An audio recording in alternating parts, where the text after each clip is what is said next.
Substack to the max. It's just like, this is where I can actually put out Yeah. work that, because it's not like I like this because this is the appropriate place for us to talk about sort of like the trends and tweets of the day, because for some reason Anna Kasparian's decided to become the next J.K. Rowling, which, you know, all fun and games, right? Let me skim for a minute. There you go.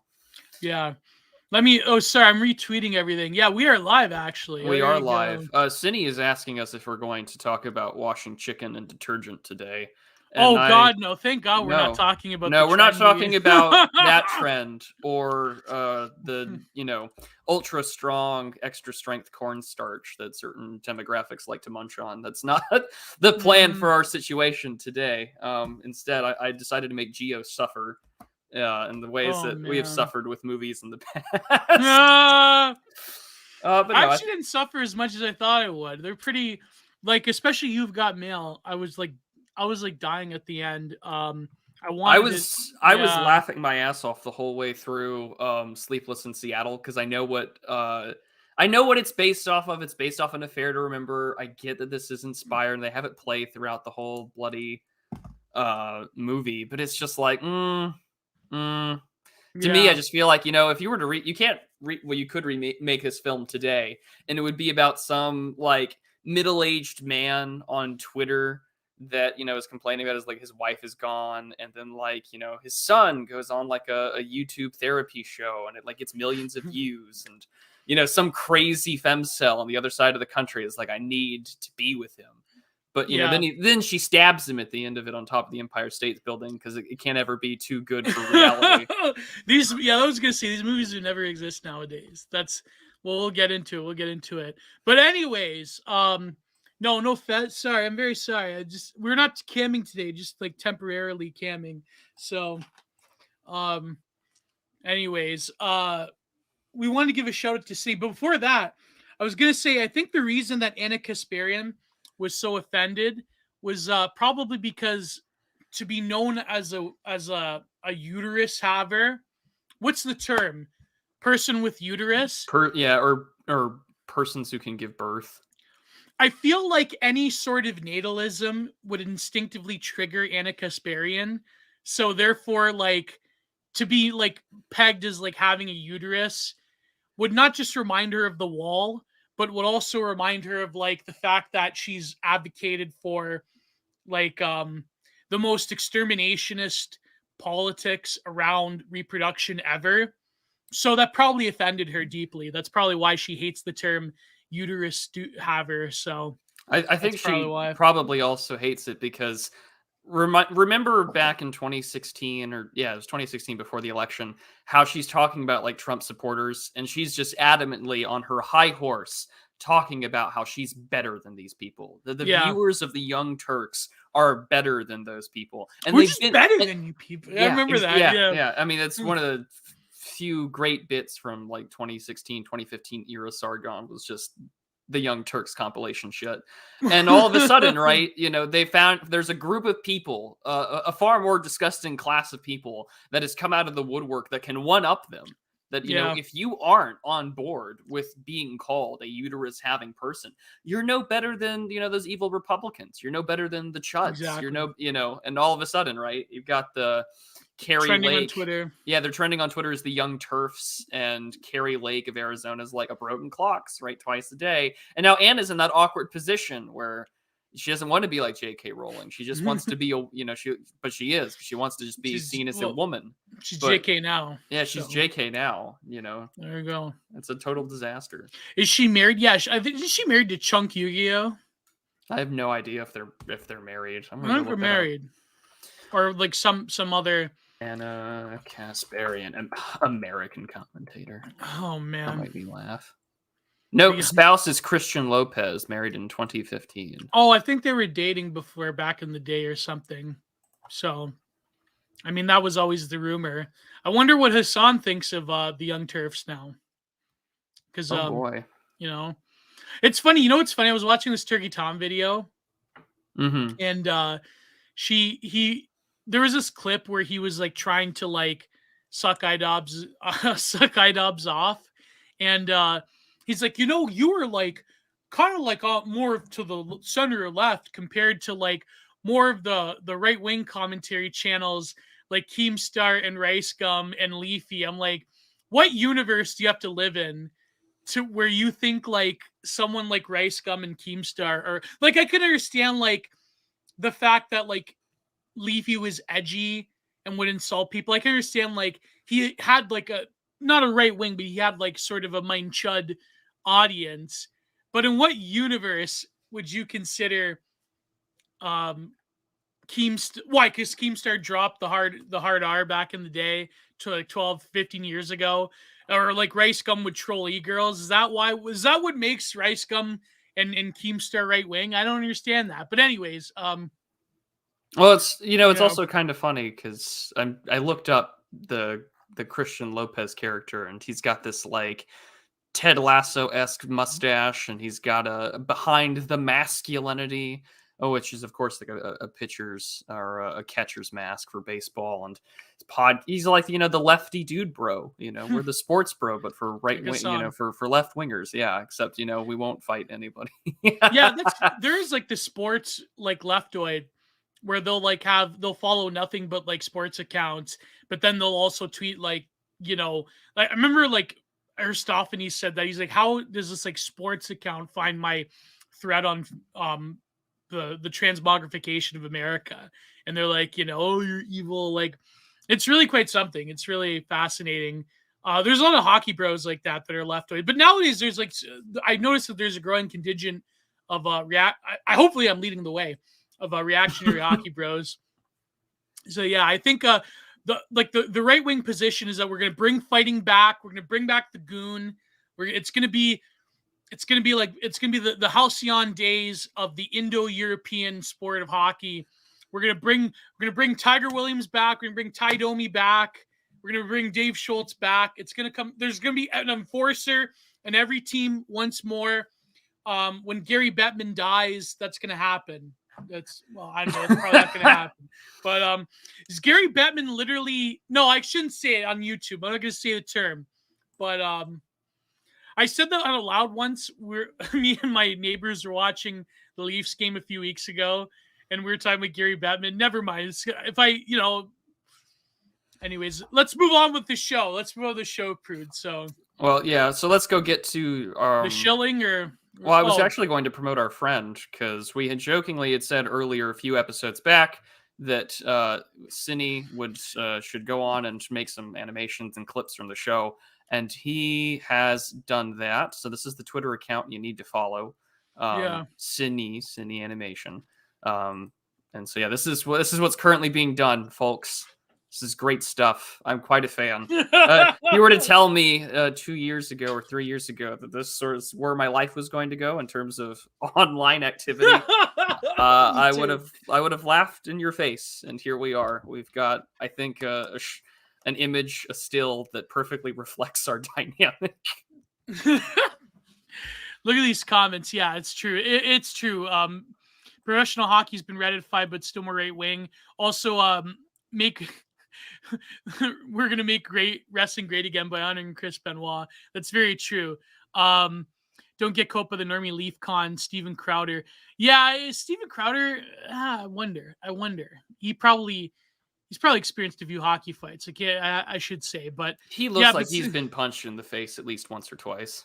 Yeah, the shorthand punches, the Wendell Clark punches. But yeah, City Animation, the only criticism I have is you probably should have put me in a Hawaiian shirt, but I guess like it does fit with the fez though. I like the vest and the fez. I feel like I should be selling rugs in the Grand Bazaar with this outfit. So.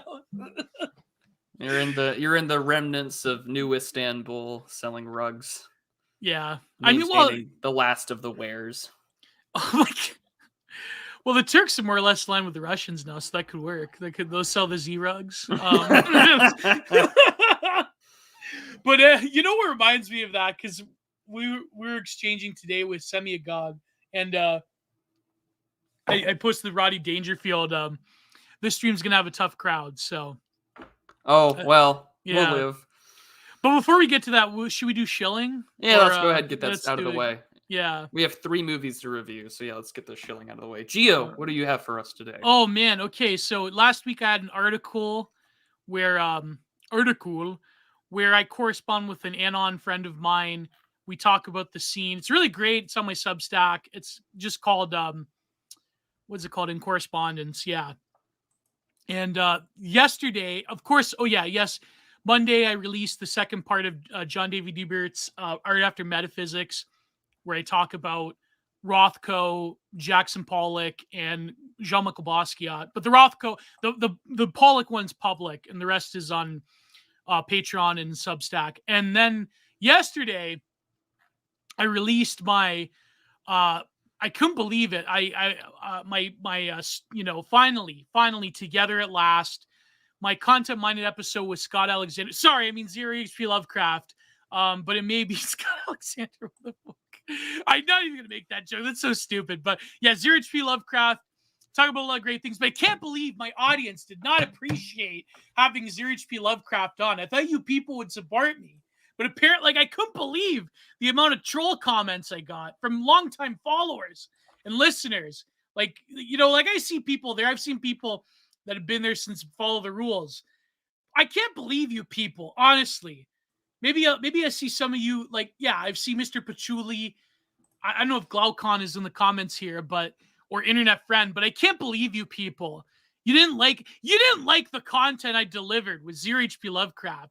I know he's paranoid because he's Scott Alexander, but so he's got to use the vocoder.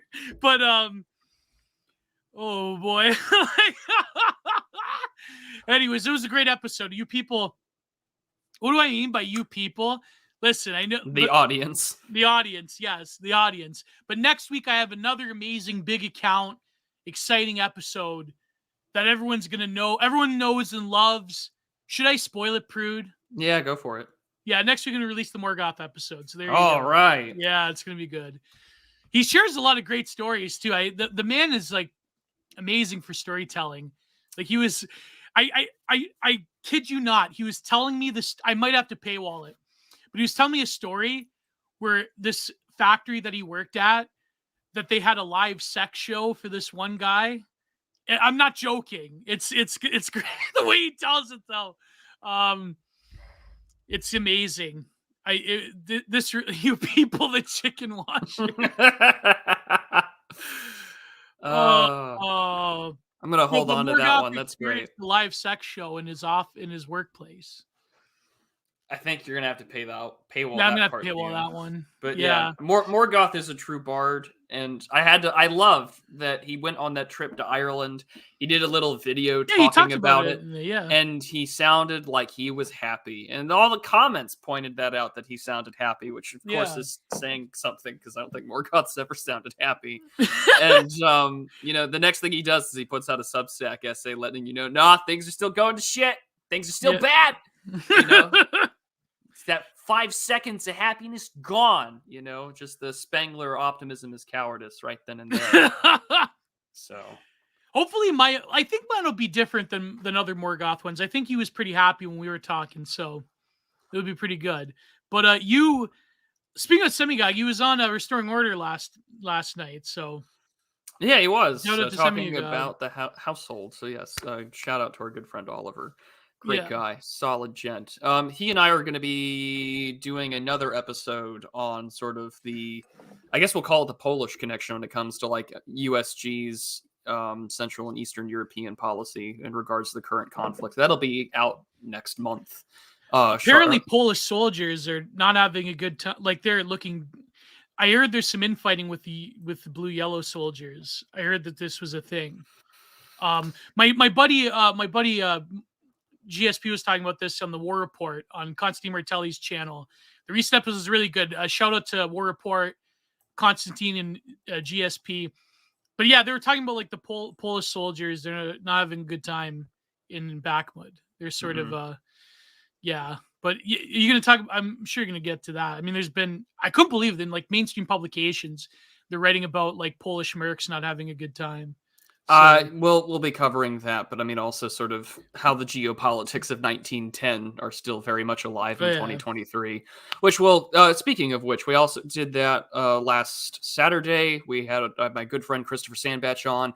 We talked about sort of the open door policy and the history of American diplomacy and Kennan's lectures, and how really the sort of emerging Anglo-American special relationship, from over a century ago, still plays the predominant policy-making position inside America's foreign policy for the day.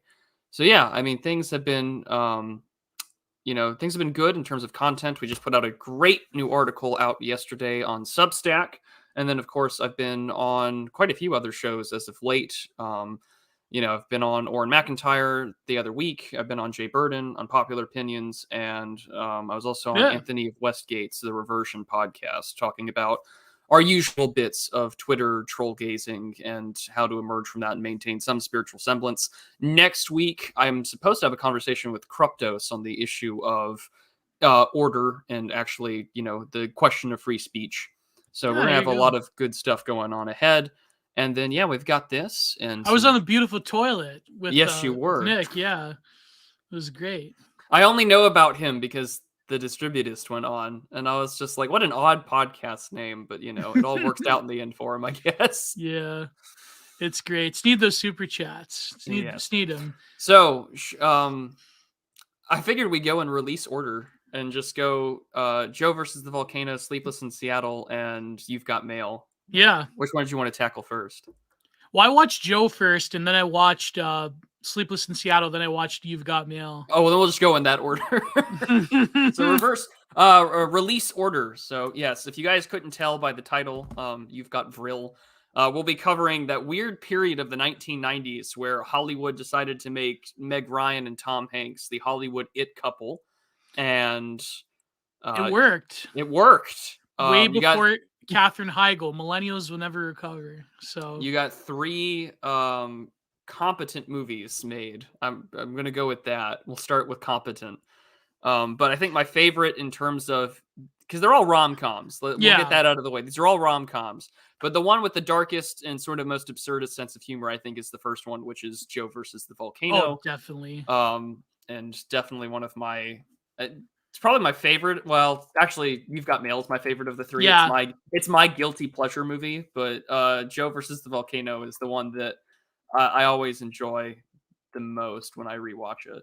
Well, it's so crazy. That's why it's so absurd. But no, I think, like, just in general, I mean, let's talk about like all 3 of them in light of like history, or in light of like the world we live in now, as opposed to like the early 90s. Sure. Like, first of all, like, what was the impetus for choosing this? Like, when you said like we got to do like these 3 rom-coms, like, oh my god, like, what is, because I actually enjoyed them. I couldn't believe how much I enjoyed them.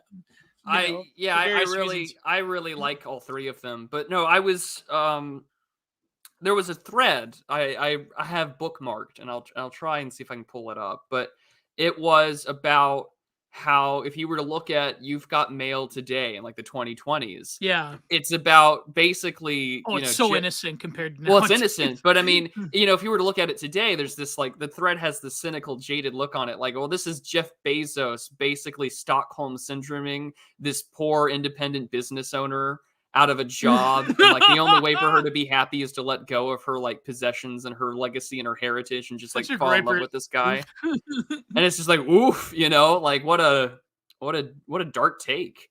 I like to believe that they get married, and then like he buys the store again, and like he just like moves the kids section to her store. That's probably like in my headcanon fantasy. Probably, yeah, like, as like a 1-year anniversary, right? Like he puts it up there, and, oh honey, your store's back. Where's the kids section? Oh, across the street. Yeah, why? shop around the corner. Because the owner made it so. It's like, no, in my like fantasy world, that's probably what happens between Tom Hanks and Meg Ryan. And then Chet Hayes comes along, and then he becomes the Aryan Ubermensch of White Boy Summer many decades later. So, isn't Tom Hanks married to an actor? No, he's not married to is he married to an actress? Or he was married to an actress? I have no idea who he's What married to. what happened to Meg Ryan? You never see her anymore. Well, he's married to Rita Wilson, Yeah. actress, singer, producer. So yeah. Well, I don't know what happened to Meg Ryan, Is to be Rita honest. Wilson's Chet Hayes' Oh, she's married mother? to Well, she was married to Dennis Quaid for about a decade. Whoa. Yeah, and Jack Quaid, the guy from The Boys, is Meg Ryan's son. Oh my god. Yeah. But has she done anything recent or no? Um, no, not really. I don't think so. I think the last movie I see her in, according to her Wikipedia, is The Women in 2008, and in 2015 she made her directorial debut in Ithaca with the movie Ithaca.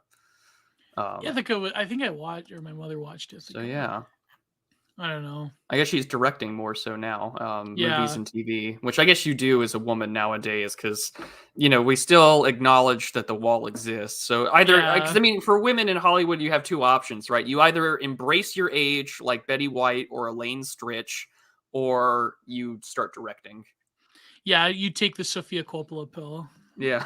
Well, she was in City of Angels. Oh yeah, that's right. She was City of Angels. Yeah, that was the Godfather infamy aside. Yeah. Oh, of course. Yeah. When Harry Met Sally. I didn't like When Harry Met Sally. That was sort of I like Running Scared is my favorite Billy Crystal comedy, but yeah, I can live without When Harry Met Sally. Yeah. Oh, well, that would explain it. What? We stand only Randy Quaid in this chat. Exactly. Absolutely. 100%. We need Randy Quaid to make some more movies. But they'll be like Alex Jones tier, like conspiracy. Well, yeah, speaking of like Alex Jones tier conspiracy, it's like seeing Tom Green, of the Tom Green show, that weird period of like the early 2000s of Freddy Got man, I Fingered. remember that. And he's on TikTok basically saying like, yeah, this is what the elites want. We're never closer to World War III. We're taking away your currency. I'm just like, what has happened to you, and where can I follow you? But it's like, he was like a sacrament head though. He was like the pandemic broke his brain because like he was releasing like videos of like him like sterilizing his groceries and like living out in the desert. But now he's going back to like he's like going the polar opposite of like like. But is it a bit or not? Is always the question I have to ask when it. I think Fauci personally psyoped him. That's probably what it's probably like Fauci just like they shot him with the psyop gun. Yeah, like he was Fauci's strongest soldier, but then he rebelled, so he probably Randy Quaid and Tom Green star in Big Trouble in Little St. James. They have to escape the facility in the underground of Little St. James. And it can be like the little kid sterilizing his chicken. And it can be like the little kid in Freddy Got Fingered who goes through horrific injuries as they're trying to like save all the kids from the island. Oh man, yeah. Look, Cindy, he sterilized his chicken. Yeah, he like sterilizing his chicken. He has his inward pass now. He sterilized his chicken. The cornstarch, he like starts eating cornstarch. That's so great. I'm so glad we're over Gio Scotti. I'm so glad. Like Gio Scotti was such I don't want to play with you anymore. People are washing their chicken with Clorox. Gio Scotti was such a filter for the E-Right to like look at like who sides in what camp. I'm so glad about that. Especially a certain Cole poster. But that not to like go into old drama, because I feel like a week old drama is like 1,000 centuries now.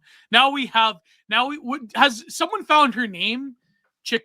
Seasoning Girl? Yes, I think someone had also found her, doxed her resume and all sorts. Whoa. Like, it's just this is the horrifying implications of like Web 2.0, 3.0 coming now. Like, oof. My favorite tweet was when someone calls the teacher in school mom, and it's like where she's posing, like, Yeah, but I mean, I put up this is a fancy restaurant because in Freddy Got Fingered, I think the place is literally called the Fancy Restaurant. And it's like in Mallrats, the Dirt Mall. Yeah, right. Yeah. I think I agree with Mike Stoklasa from Red Letter Media. I think he made that movie just to fuck with whoever told him he needs to make a movie to capitalize on it. because Yeah. it's I've wasted $1 million, and it's like, yeah, we know, we just watched it. But I mean, that's the fun part about to go back to the film we're going to review is the humor's great. It's absurdist. And I Yeah. mean, we open up with this like janky, 16 tons cover and a janky sidewalk and the most soulless office job imaginable. It was like the brutalist office apartment. He's like in the sub basement. Like I quite like the opening because it's sort of like I could tell the theme of this rom-com is like essentially like escaping modern like corporatized life. Like that's I noticed like a lot of rom-coms, they have that like even up until the like the Hallmark era that we're living in, it's all about like trying to find your place in the world away from like the machinations of like big city corporatism. Like that seems to be like the embrace of like romance is also the embrace of authenticity, which I feel like was cemented in this era. But what's funny about these films is that you'll never find nowadays a rom-com with like specifically like a male protagonist. Like because the fantasy is always like a woman finding her perfect man. But there's never like like the whole setup of Joe versus Volcano is like he's dying or he thinks he's dying, and so he goes crazy and he like really tries to embrace his life because he really is like just a cog, like he's going on autopilot through life more or less. And He has no and he used family. to be something, Yeah, He used to be a exactly. firefighter. He used to be a man of heroics and action, and now he's just this like Yeah. hypochondriac. He's Yeah, he's nothing. very like it's very like a Youngerian type of film, I feel. I know that sounds so stupid that you would like say that Ernst Younger has anything to do with this, but he really is like trying to become the man of action again, but through sacrifice, which is really like a perennial theme, even though like it's just a rom-com. But I do find it funny how it is like a male protagonist, whereas like nowadays, like if rom-coms get made, I feel like the rom-com died with Katherine Heigl. I don't know. Apart from like certain Hallmark movies, but it's all very much like rom-coms are very much like the female gaze. And Well, the fact that they've been delegated to, I yeah, think, yeah, like you said, the female gaze. They've been delegated to 3 areas like Christmas, Hallmark, and Valentine's Day. That's yeah, it. They don't exist anywhere else. Like, when's the last big rom-com that was made that was released in theaters? I can't even that Brooklyn one or like the Irish and the again, it's always Irish and Italian. Um I don't know, like what has been a recent big rom-com? I don't know. I can't like But you know what I I'm mean? Like, probably like the last person that anyone should ask because, like, I don't. What is the most recent rom-coms that I don't go to the movies. Like, yeah, me I neither. get excited when the Criterion Collection goes on sale. I don't, I should watch that Tar movie that people have been raving about, or Blondie. I don't know. Like all the big movies that like people thought were good, I didn't watch this year. I don't know. so yeah, I mean, also there's a lot that are on Netflix. So like, The set it gay up. one, yeah. Is there gay rom-coms now? There There must be. has There to must be. be. Yeah, right. There's a gay Hallmark movie. My mother Oh, watched it. what a shame. It's what's funny is that the dynamic though is exactly like every other rom-com, but it's two dudes instead of a dude and a woman. Oh. It's like it's totally alien. Like you know what I Well, mean? Like Love, Simon is the gay rom-com, but it's also like a yeah, weird coming of age trying to humanize and hide the child abuse somewhere. yeah, yeah.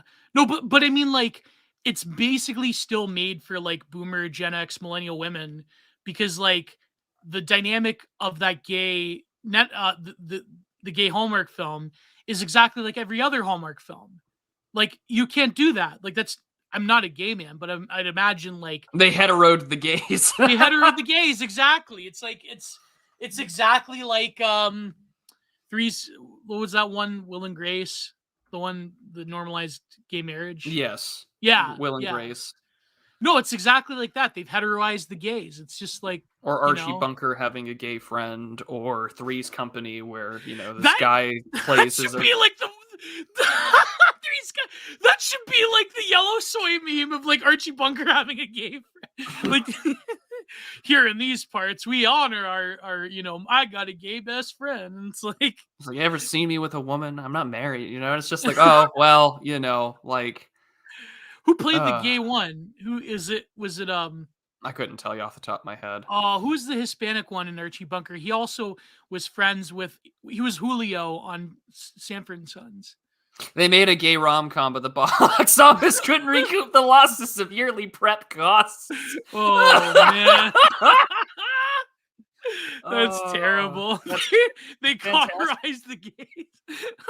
Listen, the taxpayer in the United States pays $36 annually in order to cover prep costs. We literally subsidize a lifestyle, so... Same in Canada. Canada, they subsidize bottom surgery. Oh, well... Yeah, I pay for. Not that I pay. Well, I pay taxes. Well, speaking of the medical bits, there are a bunch of recurring little symbols and motifs throughout Joe versus the Volcano. The first one that is really obvious is the sign and the logo of his job, which is this weird sort of jagged lightning that comes down. We see this in the walkway. And we see this in how his house is, or his shitty apartment, which is like a carved up duplex.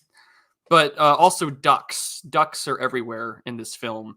And it's a really great little way of foreshadowing it. Oh, spoilers, by the way. This movie's like 32 years old, or 33 years old. That's older than me.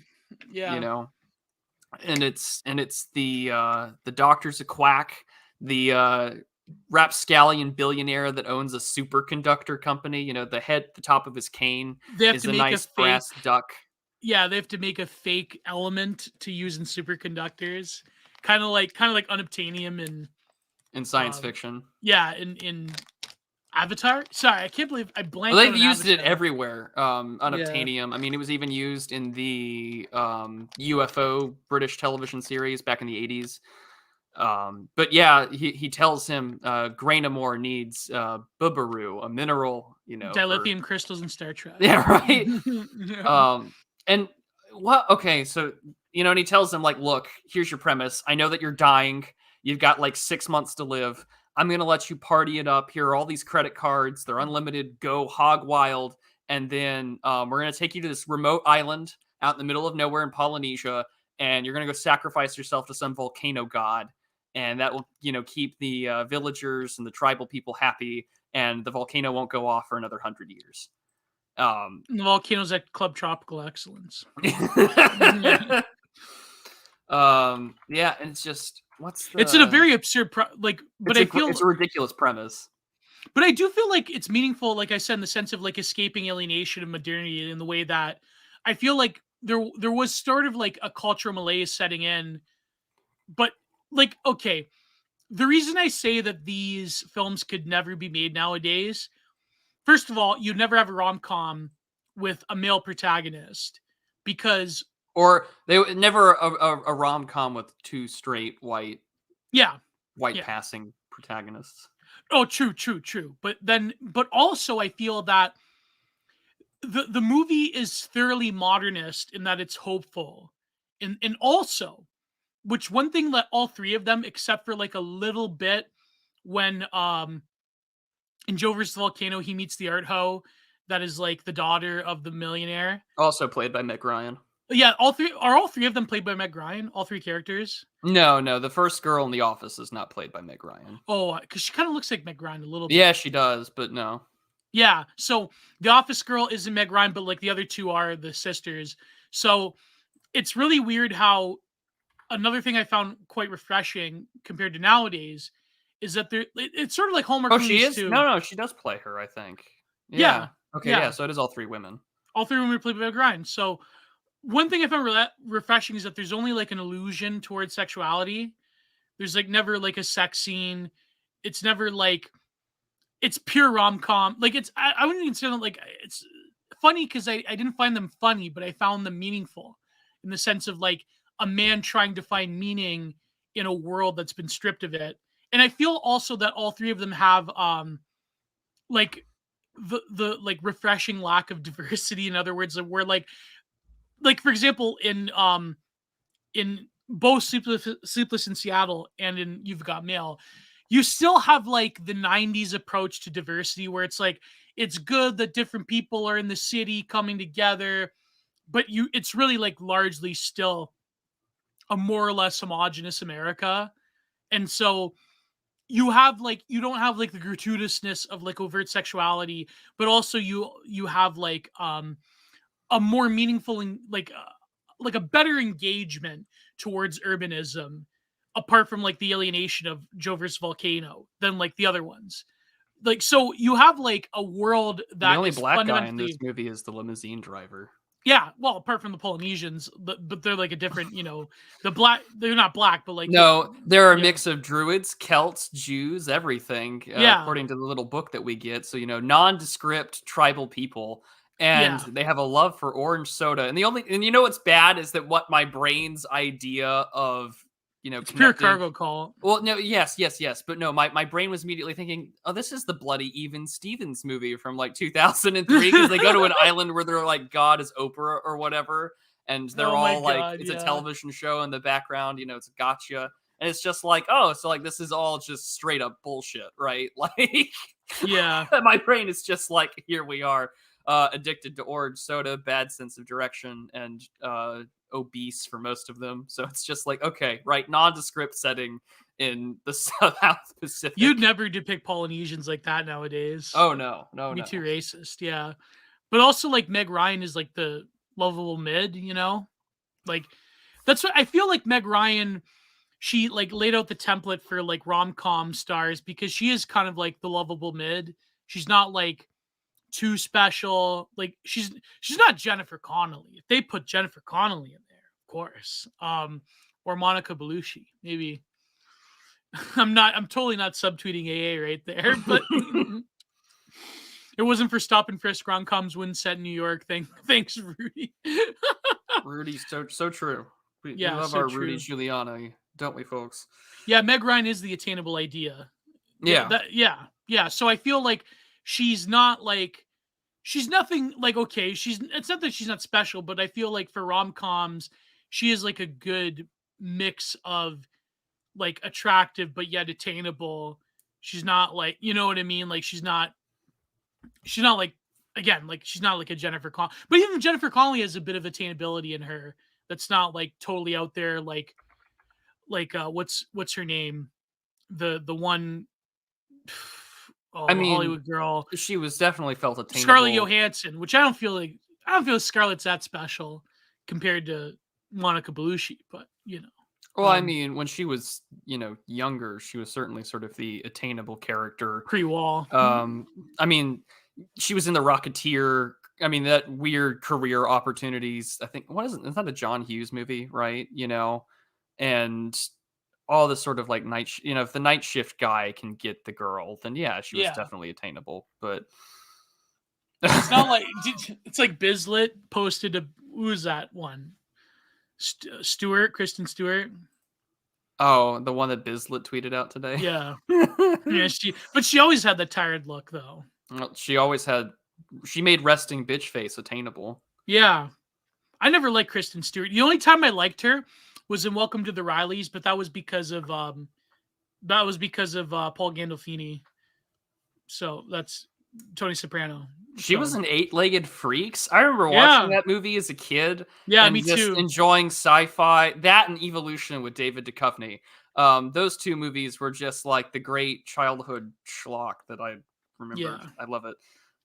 Yeah, you're very attainable as now. Fertile. Yeah, you're very attainable as the now new submissive and breedable, Yeah. copy text that you can put in there. But like, I noticed that these rom-coms all have like this sort of hallmark template of like mid-30s to 40s singles, like urban bourgeois people. You know what I mean? Like they have that Yeah. very clear defined, like these are like bourgeois urbanites, apart from like, Apart from Joe living in a slum, basically, Yeah. in a that's the only shitty, one where in a shitty piece of like a city. But I mean, it's nondescript too. Like it has a very formulaic setting, and then we throw it out the window with this absurdist. Well, you're dying, so can I convince you to sacrifice yourself to some like volcanic god, of this Polynesian culture that has no sense of direction? Yeah. And But what I love about it, though, is that to me the highlight of the film isn't the ending. I really think that the peak of the film is like they're on this nice little yacht, and like a storm comes in, and of course he's bought these like 4 watertight trunks, and I love the Most guy. expensive The trunks. most Yeah. expensive trunks. And I love it. He's like, I'll take 4 of them. And I just love the guy that's like selling it to him. He's like, may you live for 1,000 years. Just like a really like, kind of what I would imagine a very bourgeois kind of like salesperson to tell me. Yeah. They But don't make those guys anymore. yeah, those guys don't exist, I don't think. Yeah. Not even like big cities, like go to Toronto, go to New York, maybe even New York, but Well, New York can find anything. Well, aren't the elevator operators still like unionized to make a shit ton of money? Like they still exist. They So still, yeah. I there's think a little, Toronto there's as a little well. dollop of culture still left in the cities, but who knows? And what I like though is that like the yacht crashes and it's him and Meg Ryan on these like 4 cases, and he's taking care of her while she's unconscious. But And But the best part of the film, right, is like he's dehydrated, he's getting delirious, and you get this beautiful matte painting of the moon rising above the horizon on the ocean, and he just crosses his arms and lifts them up to the sky, and he says, God, whose name I do not know, thank you for my life.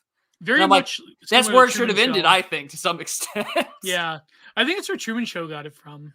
The moon scene.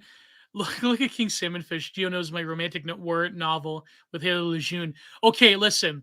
I'm only going to do this once because he's my friend, but I've been... King Salmonfish has given me some information. I want to say this publicly, okay? Everything King Salmonfish says about Haley Lejeune is true. I don't ask me how I know this, but I know this. Everything is true. I couldn't believe it myself, but King Salmonfish shared some photos with me. It's all true about Haley Lejeune, the CIA, the military psyop girl. It's true what he says about her. Mm-hmm. I'm just gonna leave that as a cliffhanger. I'm not joking, by the way. I was stunned myself. But anyways, moving on. Is that her name, Lejeune? Is that how you say Lejeune? Lejeune? Lujan. That's how you say it. Haley Lujan. It must be nice to live somewhere where you don't have to pronounce a bunch of names like that. Yeah.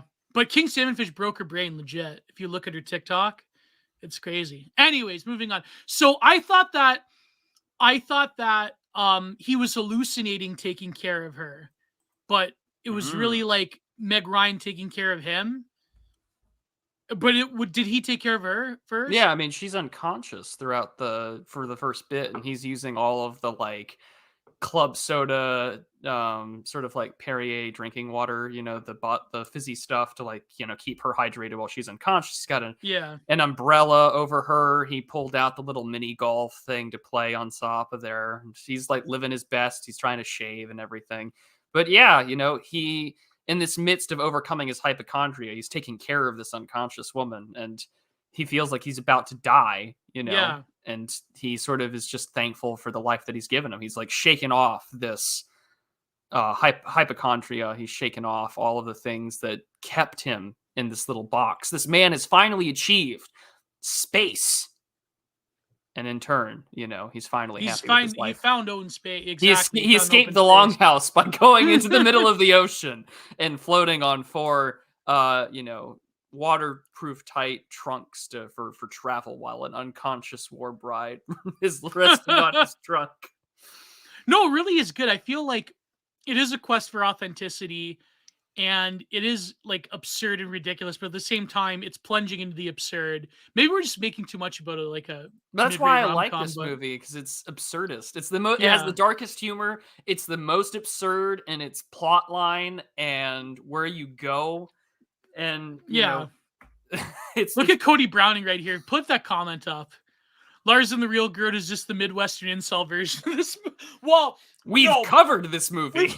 Yeah, he was there. No, but that's what I mean. Like, I feel like Ryan Gosling is in millennial Tom Hanks in some ways, but like a more edgy, incelish, brooding version. Like there was that one. So, like I'm writing my review of La La Land. I'm gonna submit it to IM 1776, and I literally describe Ryan Gosling in parentheses of literally me fame. Yeah, because I mean that's what he's been built up to be. There was that one tweet by Zante, which I'll never forget, which is like Ryan Gosling like brooding, quasi-nihilistic, but yet sacrificial. He's really is like the millennial, like he's everything in one. He is the millennial. I am like, wow, he's literally me. Like, Yeah. yeah, like everything. Only God forgives. Lost River. We're gonna cover Lost River, we said, but we're gonna dedicate like a whole thing to it. Maybe. Yes, we need to. Yeah. Tom Hanks could never play the lead in the Driver.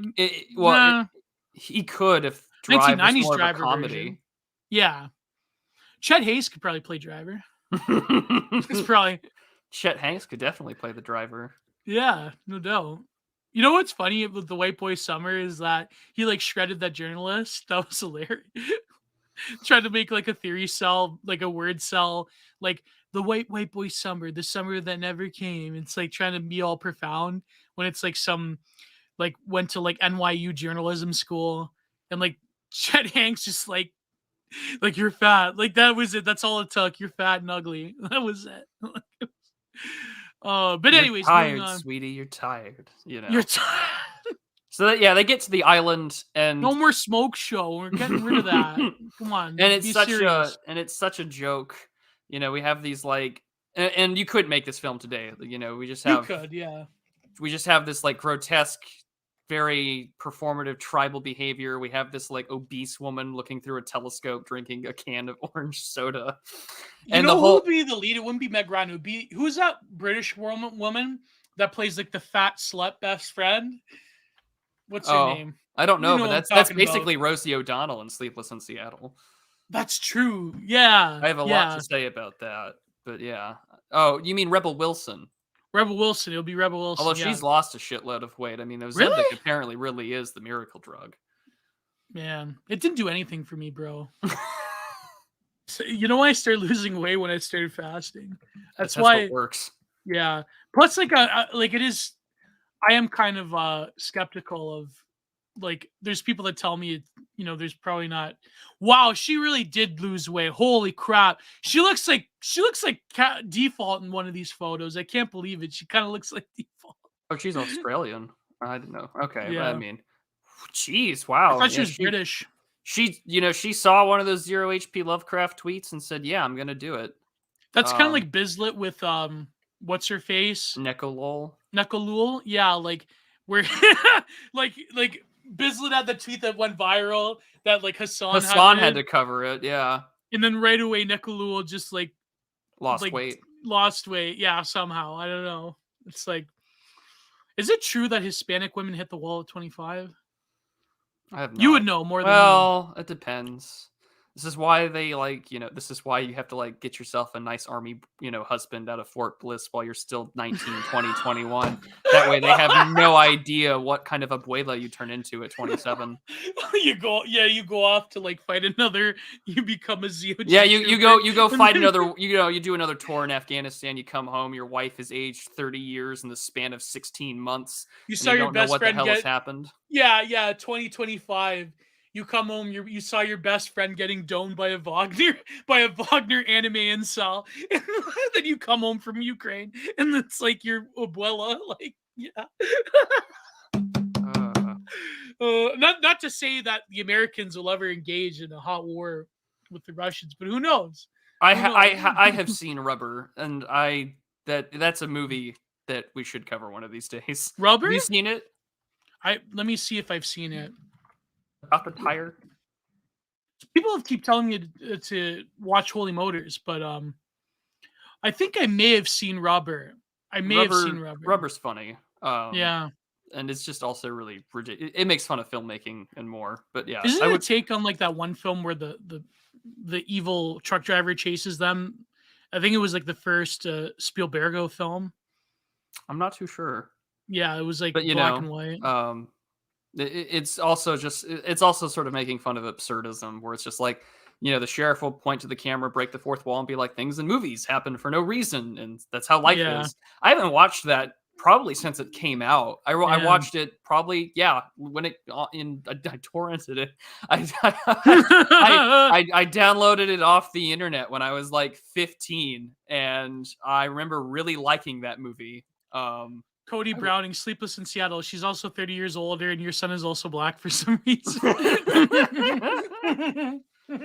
Was the same kid in Sleepless, the two kids, were they the same in You've Got Mail?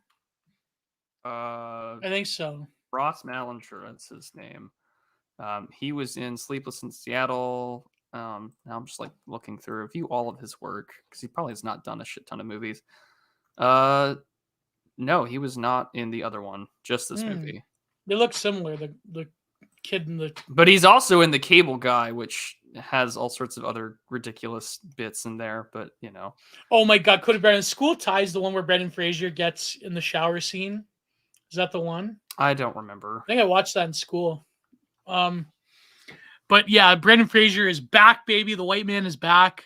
As I should watch The Whale. I mean, me and Kino Corner talked about it a few months ago when he was on Content Minded. But I should watch it. I should watch Tar. I don't know if I want to watch Women Talking because I do not like. Okay, when I say I don't like Sarah Polley, I don't like Sarah Polley personally, but she is a good actress. But she's like a terrible shit lib. Like she got her teeth knocked in at a Mike Harris protest back in like the late 90s, so that was pretty based. She was really great in like Adam McGowan films, but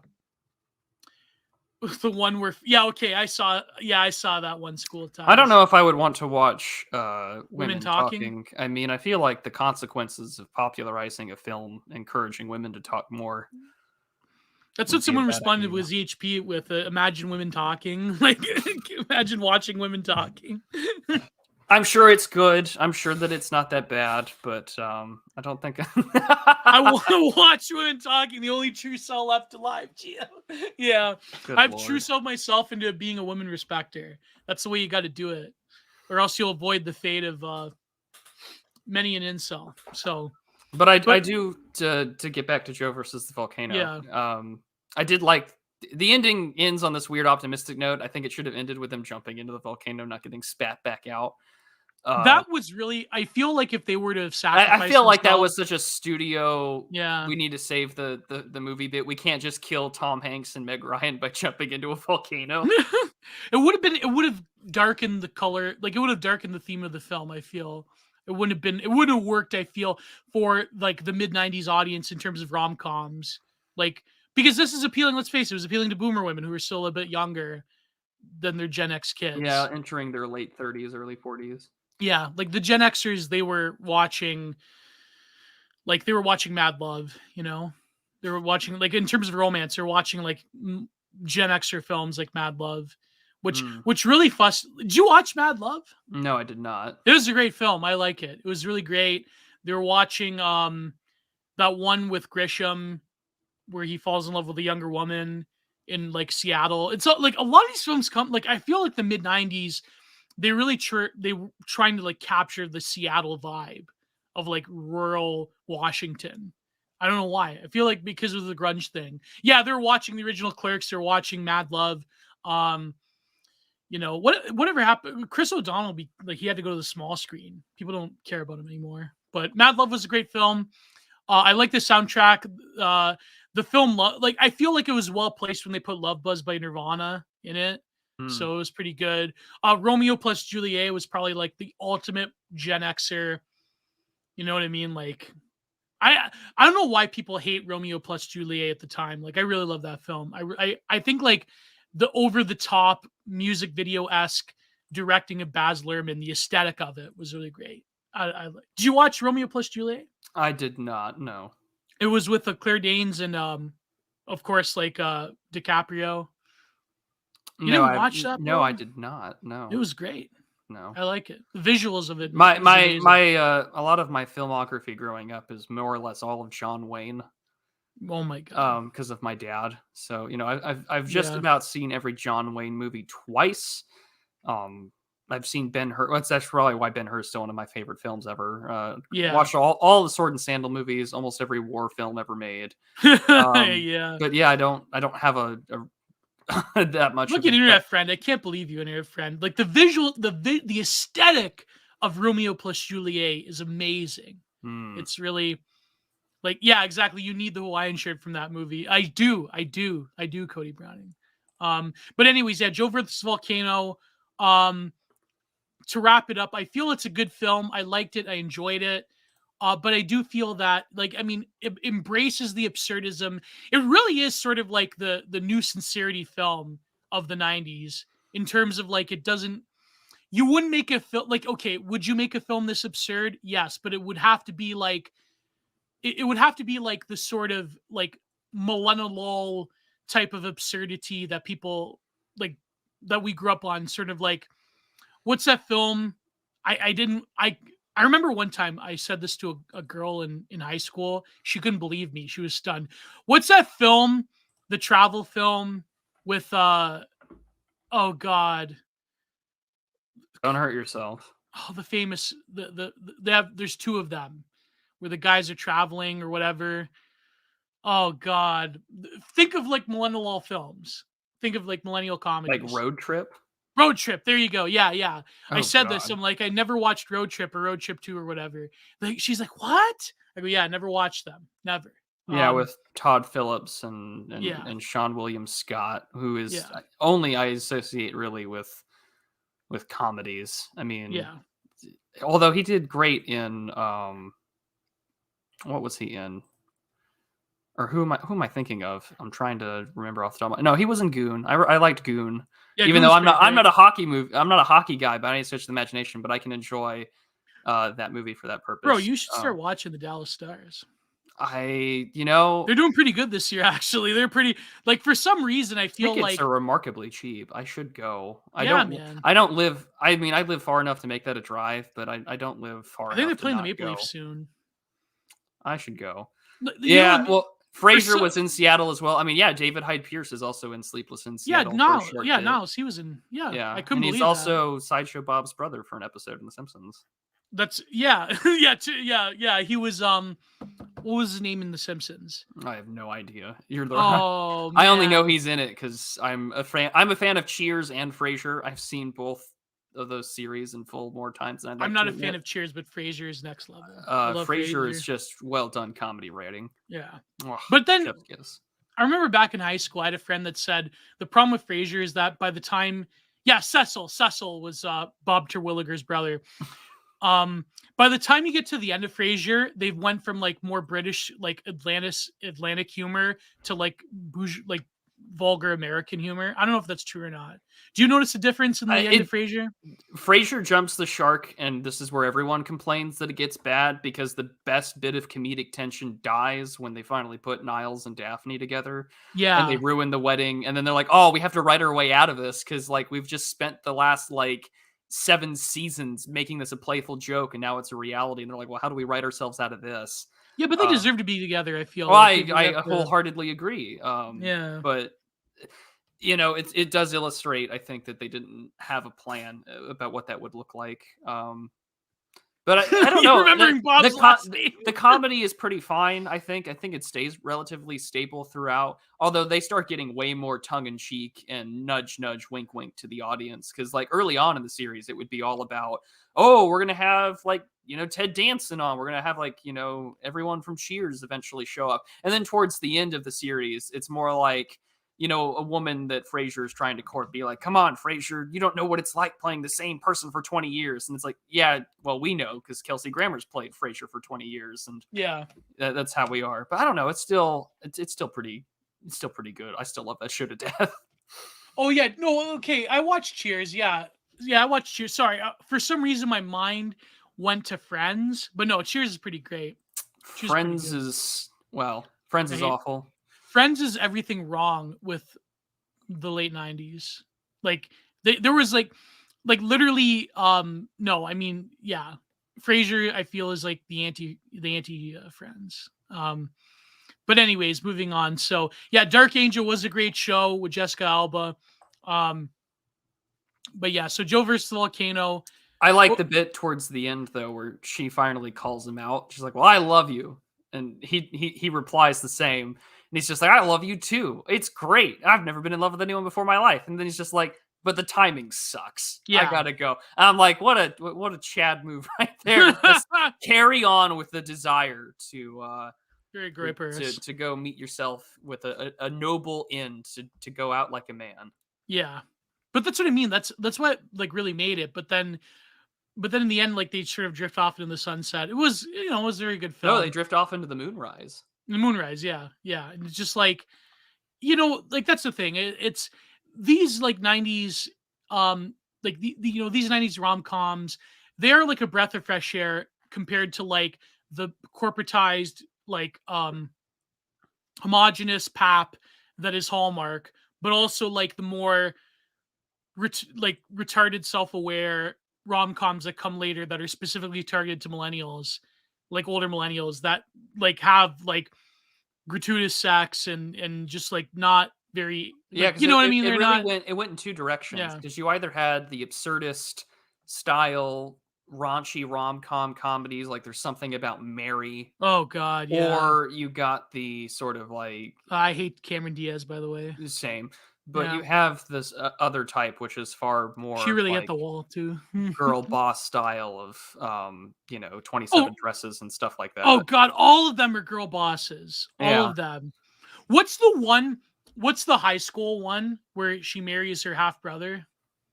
I could not tell you. That was a great one. But these are all pre-2010 films. It's a core millennial film where she marries her half brother, and like she's like the dumb rich girl. Mm. Oh man, I can't believe I forgot this. Was it 12 was it called 12 Candles? Why do you know these things? Because listen, I've watched a lot That of strange raises a cinema. lot of questions. I've watched a lot of different I've watched, yeah, I mean, one of my favorite films is Mean Girls, so there you go.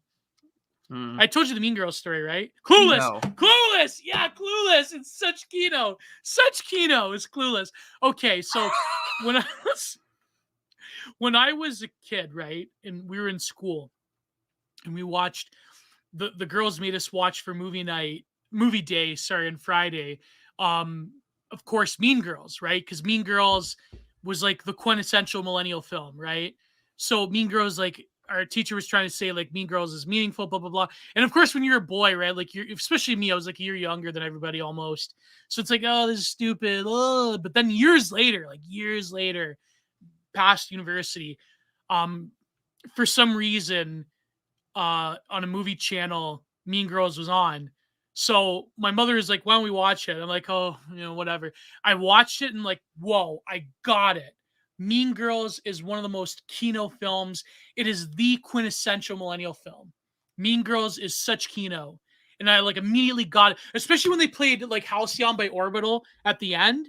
I'm like, oh my God, like this is like, I was crying almost at the end. It was amazing. But yeah, post-wall Cameron Diaz and San Diego. I never liked Cameron Diaz.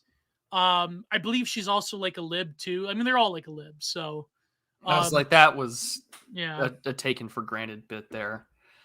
yeah. But yeah, I mean, to end this one, right, I think the real takeaway is that this is the most absurdist one. This one, I think, is actually more focused on Tom Hanks above everybody else. Like, Meg Ryan's there, but this is more of a Tom Hanks movie. He's coming out, because this is 1990, so he's coming out really out of the that weird like Mazes and Magic style late 80s comedies and Satanic Panic bit. This was really an 80s film, really. It was in 1990s. Well, yeah, I mean, look at his hair. I mean, he's got, he doesn't trim it to the usual, what we would later see in things like Apollo 13 or Forrest Gump haircut. Like, he has the sort of party in the back bit at the beginning in this dingy, sterile, medical fluorescent lights of an office. And he, and it's funny because, like, there are 3 stages of this movie. Each woman of Meg Ryan is a whole different stage of what they're into. Like he asks Dee Dee out, and he's also full of guts and vinegar, piss and vinegar, as he says in the movie. And what kills it for her, of course, is that he's dying. Yeah, but he's like, I want to live. This is great. And then I want to live. And how many films has Tom Hanks been stranded in? Quite a few. Yeah. No, but you get the art. Yeah, go with the art hoe. Yeah, the art. Yeah, I mean, then we get sort of this pretentious art hoe style woman, also played by Meg Ryan, who paints pop art, kind of like who paints Leyendecker. pop art, something that you would see in like someone making fun of 50s retro style diners. You know, Yeah, they have the kind of pop art there, and yeah, like Leyendecker. yeah, Mm. and you know, she's also a poet. But you know, to me, I'm like, yeah, you know, what succeeds the art hoe from Joe versus the Volcano is Ramona Flowers. Oh God, Like, there's a direct line between the two. that's something we're never going to cover. No, I would refuse. Yeah, Just not going to. I mean, it would just be too painful. But look at Cody Browning, clueless, where the weirdo incel who reads Nietzsche poolside ends up getting the hot blonde stepsister. Boys, I'm thinking of every life. That is such a great, like, Clueless is such a groiperous film. It is the Amarna Forums approved film. Like, it's like an incel that reads Nietzsche that bangs his stepsister. I mean, come on. This is come on. Like, can I make it any more obvious? You're spelling it out for him, I think. Yeah, exactly. But Meg Ryan gets the face job. You can't look at her without feeling sad. Yeah, Meg Ryan, I feel like she has like sad girl material. At this She time. also did a lot of plastic surgery. True. So, oof. Yeah. You know, It's sort of like why Reese Witherspoon never gets roles, because she just butchered what made her great, which was like the kind of like beautiful ugly girl, you know? I don't think she was ever ugly. Like, even when she played as Jennifer Aniston's younger sister on Friends, she was never ugly. Sorry, I'm not. No, I'm like, up yours woke moralists. You know, I'm not. She was always good looking, but now she has done some work on her face, as they all tend to do. Yeah, but she ruined her nose. That's what made her. Yeah, you know, that's true. She did ruin her nose. ruined her nose. Yeah, scrunchy face, blonde. Yeah. Oh my God. A dime a dozen these days. Reese Witherspoon, Texas Chainsaw Massacre 4. I love this. I thank you, Cody, for. Yeah. I've only seen the first one. I've seen like a lot of Texas Chainsaws. But anyways, so moving on. Now, what do you want to do? Sleepless in Seattle. Yeah. This is like the archetypal rom-com right here. This is and I mean, this is based off of An Affair to Remember as well. Yeah. So yeah, I mean, let's go for it. So, Sleepless in Seattle. Death is the opening bit there. Tom Hanks' wife Maggie dies, and he's got to get out of Chicago. He's got to escape his. He's got to raise Chet Hayes on his own. He's got to raise Chet Hayes as a single father, and he's got to get out of Chicago. He's got to get out of there before the crime gets too bad. And so he goes to Seattle, which, you know, was not a good choice to begin with. But it's the middle of the 1990s. Frasier is in the midst of it. So why not have a radio psychiatrist show to also be sort of the bit here when it comes to it? But I don't know. This one is the most formulaic rom-com, but it also has Meg Ryan in her most innocent role, I think. Like, she plays far more of the naive, romantic kind of woman that we see in a lot of rom-coms. We're like, is this true? Yeah. Is this fate? We also see like the prelude of like what would be millennial children, right? Like the little girl and Tom Hanks' son in this movie, where they're doing like acronyms for all sorts of texts and language that they use, like MEFO, you know, or no, MFEO, made for each other, right? You know, in the letters and things like that. It has this weird, eerie, predictive programming vibe almost to it. Man, it is like there is some, yeah. But so Rita Wilson was also in this. I believe this is how her and Tom Hanks got together. So this movie is probably led to Chet Hanks in White Boy Summer. So Sleepless in Seattle, why is it celebrated as like the archetypal rom-com? I feel like, okay, there's definitely a template there that led to the Hallmark phenomenon, which is there's always a single parent, like especially a single father. There are probably more single fathers because of like the gynecolatry court system. There's probably more single fathers in rom-coms and Hallmark movies than there is in real life that have sole custody of their kid. And it's always because the wife died or whatever. Like, I feel like that's a pretty solid thing that Sleepless led to. But why did it become such an iconic film, Sleepless in Seattle?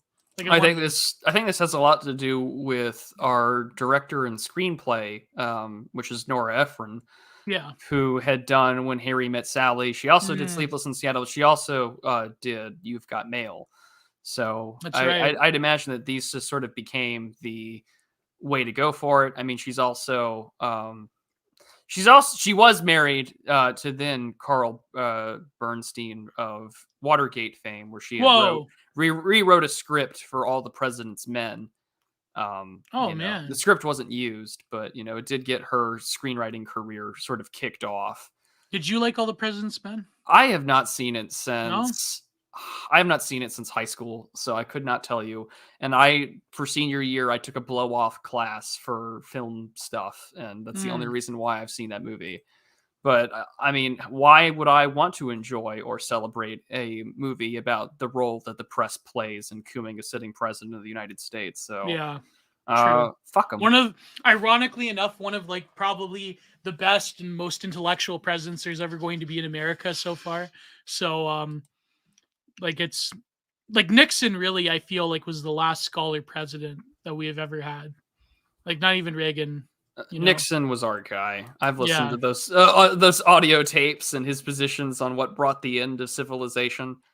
So yeah, Yeah. absolutely, he was our guy. If only But he was alive today, we could interview him. It'd be great.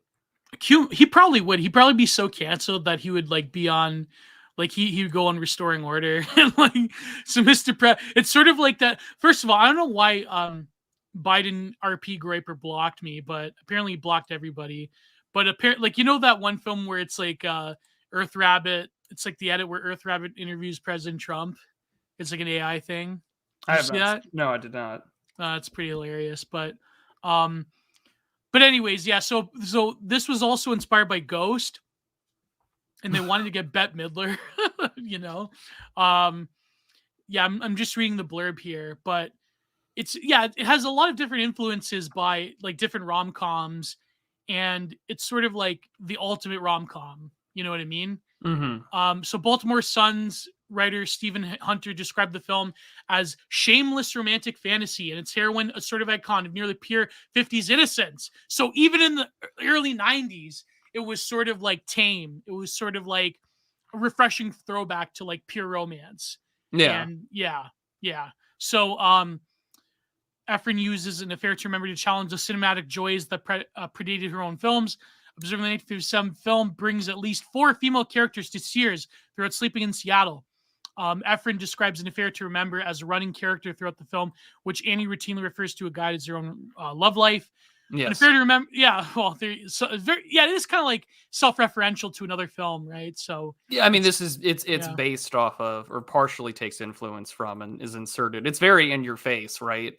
About that this is going to be from what's an affair to remember. It's not like they make it so obvious. It's on the television this whole time, from the 1950s. It's a weird sort of love letter to 1950s romances where things all work out in the end, which is actually even an older remake of 1939 from Irene Dunne and Charles Boyer. Yeah. But it's a weird thing to think about because you have a movie that tries to outline the quintessential innocence of like romance, because everyone acts like a child in this, in like in a puppy love style format, like the only one that has a remotely realistic understanding of how things work is the divorced fat girl best friend, fat slut friend that everyone kind of has, I think, to some respects, in these sort of couplings and pairings in movies and television. Oh, God. Is Rosie O'Donnell. She's divorced because she slept with a guy who like did all their trimmings and tree work, and now she's divorced. Now she's with another man, and she loves this movie because that's what she wishes it could be, and she's jaded by reality. And whereas this woman, Meg Ryan's character, is already prepped to get married. And she is with Bill Pullman of later, Independence Day fame as the president. Yeah. But instead in this one, he plays as this sort of like nice guy with a shit ton of allergies, dorky nerd. Yeah. It has some sort of, I think, medical background or something like that. He has to go to a convention. And this woman, in her own wet, cold feet type of deal, she listens to this radio broadcast on the other side of the country, because she's in Baltimore and he's out in Seattle. And of course, Tom Hanks' son, whose name is Jonah, calls in and says that my dad needs a wife. Yeah. And this is what kicks it all off, because eventually, the Dr. Marcia or whatever her name is on the radio show, cajoles to get the dad on, and they're both sitting Dr. there. Marcia Goy-Blatstein. No, no. Dr. Marcia Fieldstone. Close enough. Close enough. By the way, before we go on, I need to throw up a gang sign, kind of like in the yard scene in American History X. Throw up internet friends comment. Oh, sure. I was just on Twitter here. Playing wingman for... Oh, wait, wrong one. There you go. And he lays a crush on Geo on the fence about whether to slide into his DMs. He's doing an entire rom-com stream. Is this not endearing? Does it make you swoon? Exactly. There you go. There you go. Anyways, Fields. Operators are standing by at the DMs, waiting for someone to slide in. Yeah. Anyways, moving on. But of course, listen, you'll never rival my one-itis, which people can guess who my one-itis is. Certain black-haired vampirist woman. Very witchy woman. But anyways, you all see, someone's going to say in the comments right now who my one-itis is. I'm just waiting. I'm just waiting for them to type G-I. Jeez Louise. Get in there, gals. Save this man from himself. Exactly. And not Kashuda's married. Come on, bro. You know who, come on, you guys know. I said black-haired woman. Vampires. Come on, okay, make it any more obvious. I just waiting for someone to type G-I-V. Prude Wojak. I use these for my moods. The gift switch has not been given. Boyfriend free girl. Well, she is a witchy woman, Taylor Lorenz. Sure. And the best part is that you'll never know how old she is. Bro, you know how I'd give anything to date 90s Farousa Balk, even though she's like a larpig. American actress. Anyways, moving on. So, Sleepless in Seattle. This is what the Good Housekeeping said of it. Rebecca Dyczynski. The film discusses with positive and negative aspects. Efren identifies the global village as one of the film's main themes, explaining, quote, we all live in one place and it's connected by airports, by non-places, 800 number radio stations, the same jokes and statistics. By the time Tom and Meg are out of their respective peers, sitting on their respective benches, you feel like it's a love scene, even though they're 3,000 miles away. So this is sort of like predating the internet age, I feel. Like it's probably, I'm going to ban City right now, actually. No. I feel like banning, no, I'm kidding. Oh my God. We don't ban the hands that animate us.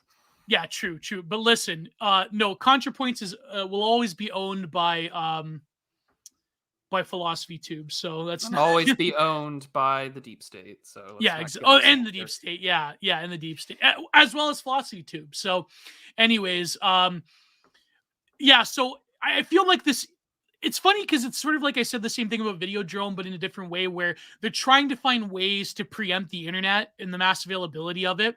So, like, for example, in Videodrome, they use like homeless shelters that have video, like they have video and TV banks, right? So Sleepless in Seattle, in a way, it's sort of like tries to find clever ways of connecting the characters that the internet would make redundant, like radio stations. Like, you know what I mean? So if this was more of a film, kind of like You've Got Mail, then it would be like way easier. Well, this is 1993. Yeah. I mean, this is... Also, flight was cheaper back then, I'd imagine. I mean, nothing like a small child who's like 9 or 10 years old getting onto a flight and and going to New York City and not getting hassled or trafficked or harangued. Like just before Giuliani, New York City. Like pre-Giuliani, New York City, and just I'm sure that's totally realistic. Totally realistic. Nothing ever gonna bad happen to him, No, nothing. And of course, that little girl who's like egging him on to like just do it, like you never know. And in 5 You short tell, like, it years, implies that when they grow up that they're going to be together. So yeah, probably, absolutely. And in 5 short years, of course, later in 1998, we get You've Got Mail. Um, I feel like that was the movie that Nora Ephron wanted to write.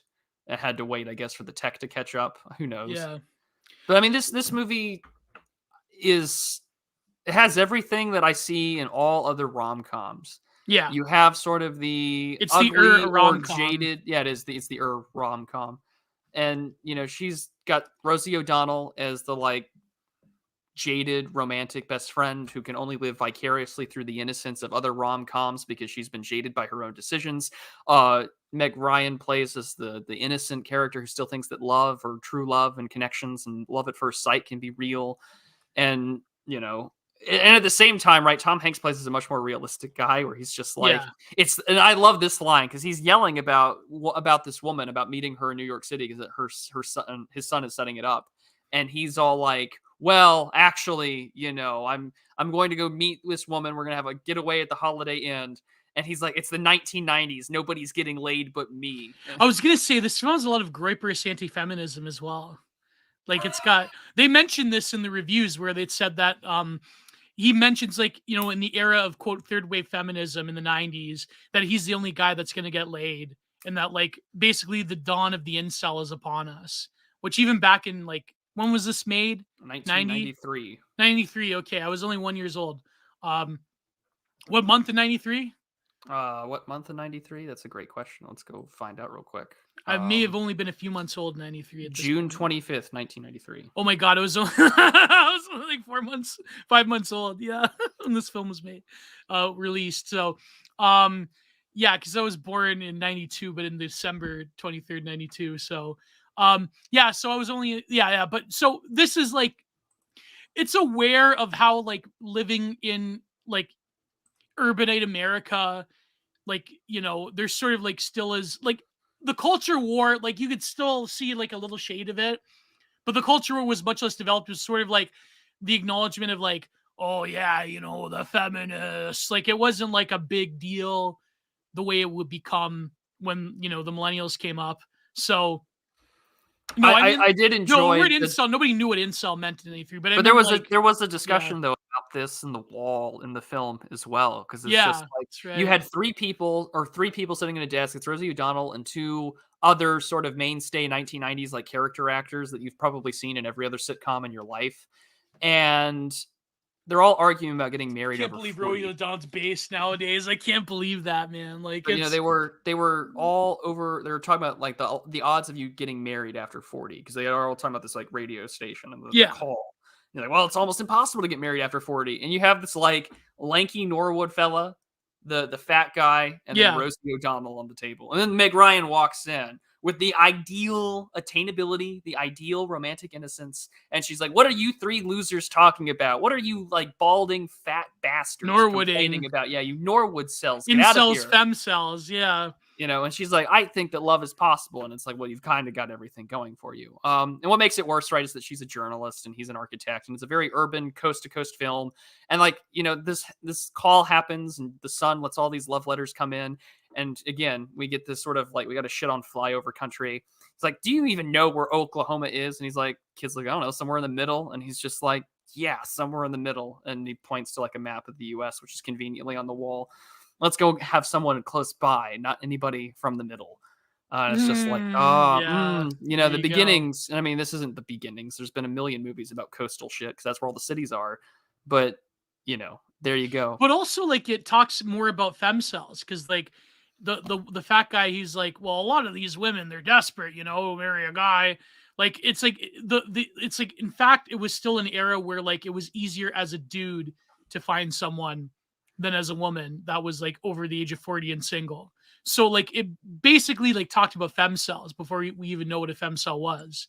So it's like, I found that quite funny how in the the early and mid 90s, it was still like the presumption that, as a man, it was probably easier than as a woman. Yeah. It was actually 93 was virgin. Exactly. So, and it would be that way until like the sex comedies of the early aughts died out. Yeah, exactly. Yeah.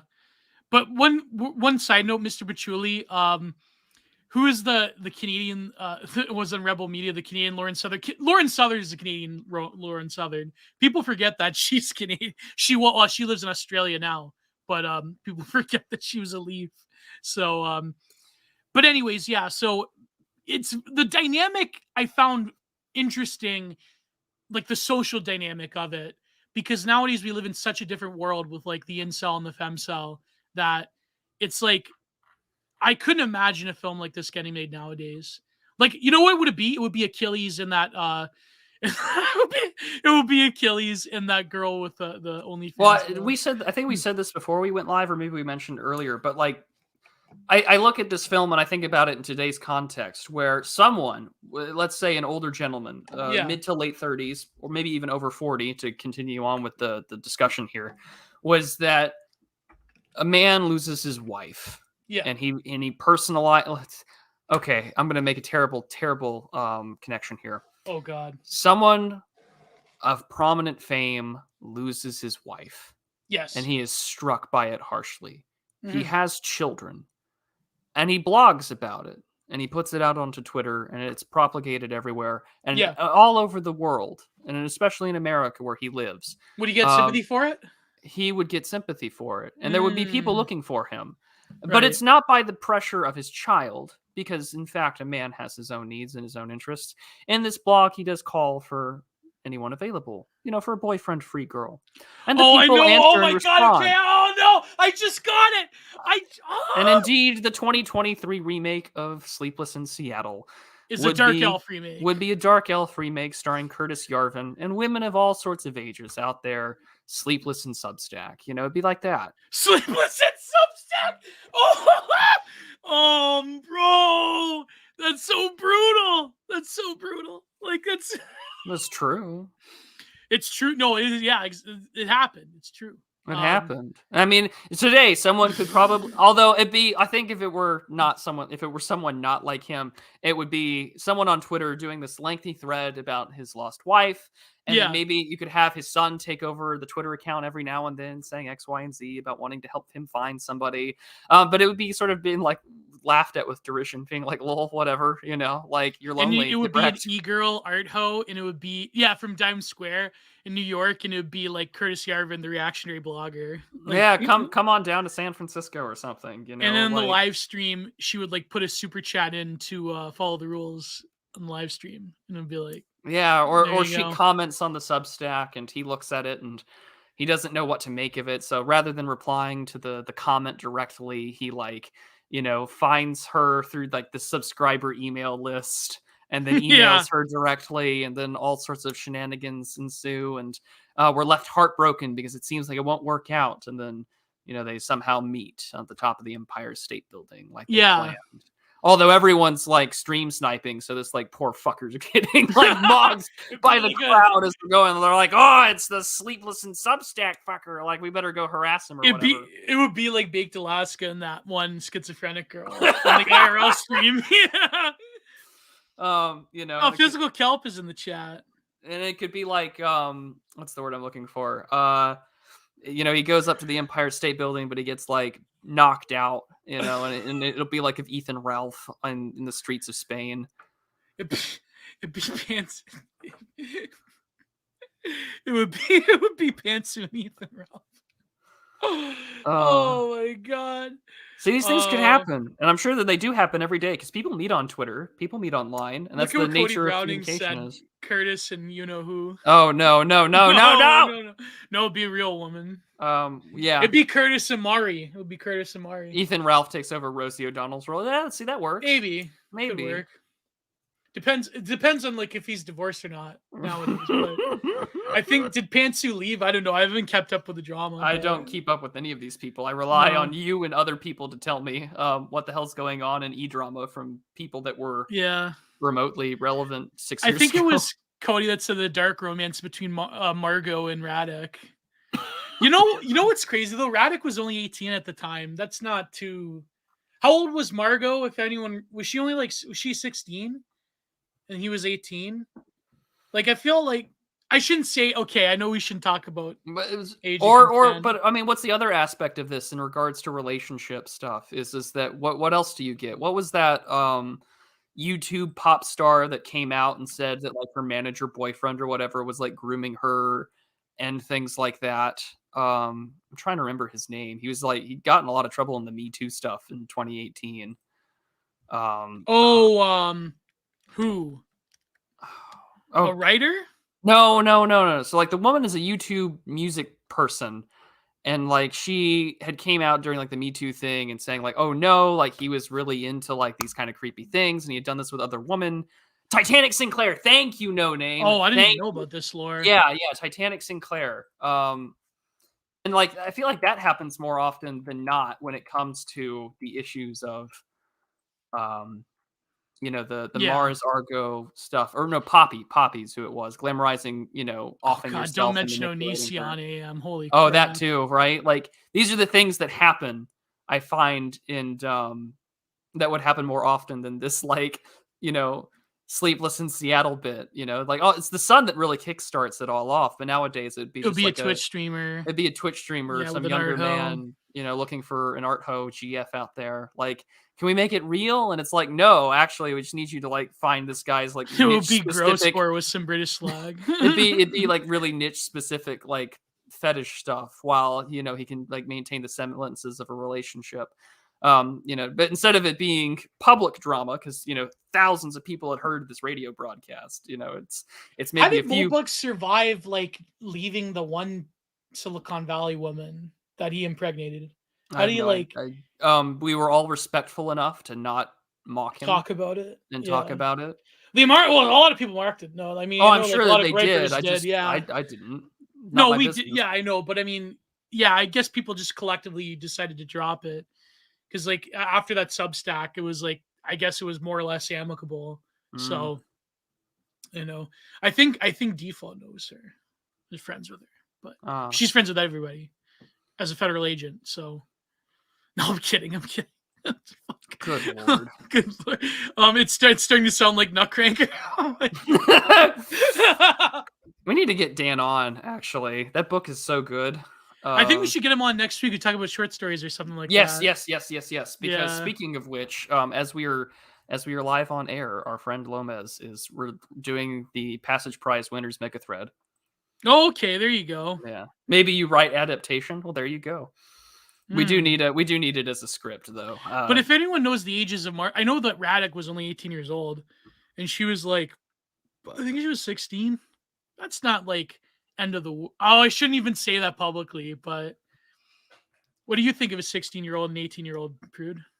Depends on the country, depends on the social norms, and if the parents know or not. Yeah, true. Yeah, but I feel like that's my cop out. Lore. Yeah, and I don't know what on earth you're talking about. You don't know the deep lore between Margot and Radek? I don't know. No, I don't. And Do you know the deep lore between Lucas and I'm going to be happy by simply not knowing. Feigning ignorance in all things is the way to get far in life. True. It's very true. Do you know the deep lore between Rom-com and Lucas? I rely on you for all internet e-drama deep lore, Geo. Please don't. So Lucas... Don't. Okay, never mind. It's too dark. It's too disturbing. Nutcracker starring logo in theaters this April. Fuck you. I want that Spencer Grunhauer, but it's the logo giving the middle finger with the jewel. I feel like so Passage Prize they released in Qualified Reservations Volume 1, but I'm crossed between supporting my friend Lomez and not supporting Moldvin, so it's like I don't know what to do in this case. Well, I did buy because I think Imperium Press has the rights to. Yeah, it was Imperium Press that has the Dark Enlightenment from Nick Land. Yeah. I bought that. So made Prude turn into a musical. Yeah, here's some deep Prudentialist lore. I did theater in college, so yeah. And I think you said that before. Yeah, and I do, and I'm learning all the Byzantine tones for choir at church. So yeah, I mean, this is sort of what I'm. Yeah, that's my background. A little bit. Is Mulbug's ex a Wood? Yeah, she's nice. She's a nice woman. She's not like, she's a nerdy girl. I have nothing bad to say about her. I mean, I don't know. Excess of Liberty, I did a whole stream on Stephen Sondheim's Company and its interpretation in 2023 about Oh modern yeah, marriage. you did. Like, don't Yeah. start with me. Don't start with me. I'm the last heterosexual that gives a shit about theater. I hate musicals though. I like theater. I just don't like musicals. I love Sondheim. He's my primary exception for musicals. I mean, Assassins is a great dark comedy. I say that, but like I don't know. I like proper theater. I like proper classical theater. Ah, well. I wanted to go to the Shaw Festival to see Mahabharata before the you know what hit, but apparently it's playing again. So maybe I'm gonna go see it with my mother. Yeah, but it's a long one though. But it is a nice one because I had Don Giovanni play in Dallas not too long ago. I went to that. It was fantastic. But like Mahabharata is like a dramatic interpretation of the Mahabharata, so that might be good, you know. Like because I've been I live pretty close to the whole Shaw Festival thing, so yeah. Anyways, moving on. So Sleepless in Seattle, for taking back theater from the Rainbow Coalition. So then like the very end, I feel like a lot of like again, what I noticed with the Meg Ryan and Tom Hanks films is that the actual romance part isn't like it's the final burst at the end. It's not like a lingering. It's not like watching a serious romantic drama where the romance sort of lingers. It's not like watching. I'm trying to think here. This is the thing though about obscure indie romances, but the thing about Listen Seattle and then later You've Got Mail is that both of those movies, the most unrealistic thing about them, besides the romantic premise themselves, is that for Meg Ryan and of course for Tom Hanks in You've Got Mail, which we'll get into, but I mean, they both don't ever consider the fallout of their relationships ending. Like Bill Pullman, who they've probably invested a lot of time into, planning the wedding, getting their families on board, doing everything like that. They just break up and everything's fine, and like Bill Pullman's just like, well, I don't want you to like settle for me or whatever. So I want to like that. And Bill Pullman's just like, if it were me, my brain is thinking like, really? We're about to get married. Things seem great. And then all of a sudden, you're going to whisk away for some, radio drama guy that you've been like thinking about and falling for it. And it's just like, I'd be telling you to go, screw yourself. Like, please cop the cactus, get ran over by a moving bus. Like, this is bullshit. We've wasted how much money, how many years of my life for this potential thing to work out. And you're wanting to, if anything, the real red pill out of all of this is that there are women like that. And you should avoid them at all cost. Oh yeah, definitely. Bill Pullman was in Lost Highway. That was a great film. Yep. Yeah, man. That was great. But yeah, it's just the whole premise I feel is kind of like should have revolved who was banging her sister. Yeah, that should have been the case. That would have been amazing. No, but I feel like, I mean, obviously the premise is absurd because you have like the whole like this national radio show having like desperate romantic women chasing one dude with a sob story. Like it would, like it is, and the kid like just randomly picks out Meg Ryan's character to be like, you know what I mean? Like it's, I don't know, it's like, but then if you suspend your disbelief, don't talk shit about David Lynch. I don't. No. There are a few things I tolerate on this earth, and one of them is I do not tolerate disrespecting David Lynch. I care about When It's Friday, what the weather is like, and the amazing, crazy world of Twin Peaks. Get the hell out of here. Yeah, I don't ban anyone, but Prude, I've seen you like go off on like that one guy that asked if you had sex before, and then you're like more sex than you'll ever imagine. Like I remember that. That was crazy. That was like a year and a half ago. Jesus yeah, Christ. I still remember that. It was a Prude going off moment. I don't have too many of those. I try not to. Yeah, me too. But I've gone off before. But yeah, so the thing, okay, so the premise is inherently ridiculous, but I do feel like the radio thing is sort of like what was that other one with the radio? That the other romantic film that had to do with the radio where they were talking to each other. Maybe maybe it was a short film. I forget. I don't know, because the only other movie that has a lot of emphasis in this point in time with a radio is Frequency, but that's about a crime. Yeah, but But no, but then there's like Serendipity, right, where it's connected by a book. So it's like that weird, you know what I mean? Like Yeah. it's a lot of rom-coms have this sort of suspension Oh man, of that's a John Cusack movie. Good yeah, lord. yeah. I like the romantic comedy where he's an assassin. That was pretty cool. Anyways, I've seen High Fidelity and then that weird yeah. Edgar Allan Poe movie he did circa 2012, and that's Oh been yeah. all of my John Cusack movies. I've seen quite a bit of John Cusack. He's pretty good as like a crazy psychopath. He's pretty good at that, you know? Yeah. Yeah. But yeah, I mean, Sleepless in Seattle, I think it does hit a lot of buttons for women though. Like it does have the whole, you know what I mean, like sensitive older man, not sensitive young man, but sensitive guy, Sensitive widower. sensitive widower. Yeah, it's usually like a tearjerker that's like taking care of a kid, and it's yeah, for some reason like. But I feel like the audience for Sleepless in Seattle is much different than the female audience nowadays that probably wouldn't have that same level of sympathy. Because like, Wasn't that what I think Joshua's comment here is pretty on point. oh yeah, exactly. These have been replaced by The Bachelor and Yeah, all those grotesque like island Big Brother style television shows. So because but it's all more yeah, voyeuristic, in which we can extrapolate what our life would be like if we were to live through these people. I mean they have the MILF show now, MILF Manor, where it's like That kills me because this the is fantasy of like that fucking joke. your That joke yeah is your son's straight best up a friend. joke from fucking 30 Rock. Yeah, Like in the yeah. background, they're like MILF Island, and they're just like a bunch of like 15-year-old boys with like MILFs, and it's just like this is a joke in like 2006, and now Yeah. it's television in 2023. Like God bless. No, Honey Bud is right. The internet has turned us all into voyeurs. Like Yes.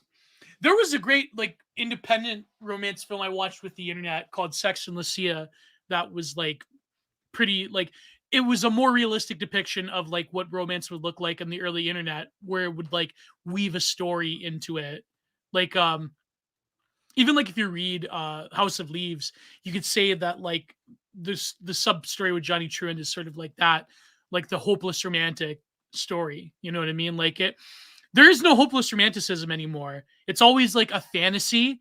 It's always like woman bait, like femcel bait, or it's like some kind of like perfect world female fantasy, which is basically just like emotional pornography, which is Hallmark. There's no Yeah. like real gritty defeatist. Like there's independent films like that. But there's no like real like gritty romance films anymore. I feel like they're gone. Hmm. You know what I mean? Like there's just I mean maybe I'm not paying attention, but I noticed like the whole like that's why I love Exotica because Exotica was like the gritty romance film that I felt was like very meaningful, and because it has to do with a lot of like the typical Adam McGowan themes of forgotten memories. You know what I mean?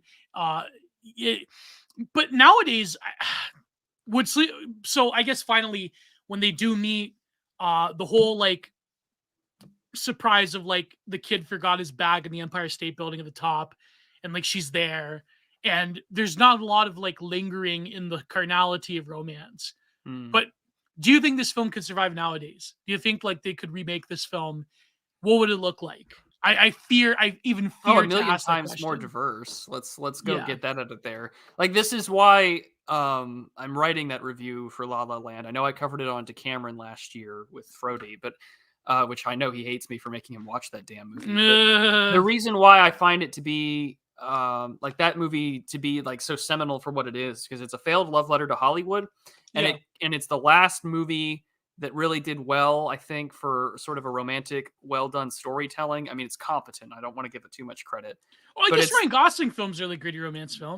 they kind of Yeah. all are, into some respect. But the thing is it's two straight white leads. It tells a classic romance story, but it dies in the midst of the Oscar moment that it has in Hmm. 2017 because it's famously snubbed for gay black drug addict Oscar bait, Moonlight. And Moonlight aesthetically is like the visuals are good, but Moonlight's terrible. Like it's pure pause propaganda. so they're those things are gone. Yeah. That's it. I feel like Moonlight was like a film reviewer, YouTuber theory, like word cell bait But it really I mean, was like it's a movie for underweight, skinny, millennial white guys that do video essays to talk about film. it's a Jacob Geller's perfect film. So true. It's funny how our friend Kino Corner has like more of a high testosterone level than all of them. Like, you imagine him and Jacob Geller in a fight? Like, that'd never work. Kino Corner would curb stomp him. Oh man, it'd be American History X style all over again. American History X over the Criterion Collection, and just People don't know this, but Kino Corner is way more based than he lets on in public. But I shouldn't say that, but like, he's our guy. Put it this way, Kino Corner is our guy. So he's like even if he wasn't my friend, like even if I don't like talk to, he wasn't my friend, I would still say that Kino Corner is probably the best video essayist, like film reviewer, Kino video essayist, in my opinion. He knows what he's talking about. He cares about what he's doing. All these guys that do these like millennial film review video essays, they don't know what the fuck they're talking about. They don't know anything about Heidegger. They don't know anything about they don't know anything about Bresson. They don't know nothing. It's the same pap over and over and over again. The bread tube adjacent film reviewer, millennial essayist is like trash. And it's just like, words cannot describe how much I hate these people. Honestly, it's like, these people are terrible. Anyways, let's move on. So yeah, obviously Sleepless in Seattle would be a diversity fest nowadays. They would try to shoehorn in so many like terrible tropes.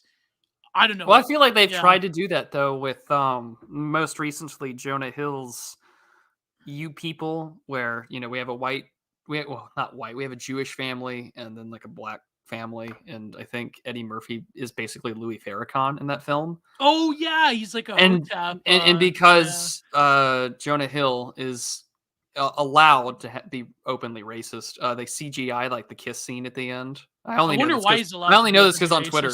Yeah, but we know why.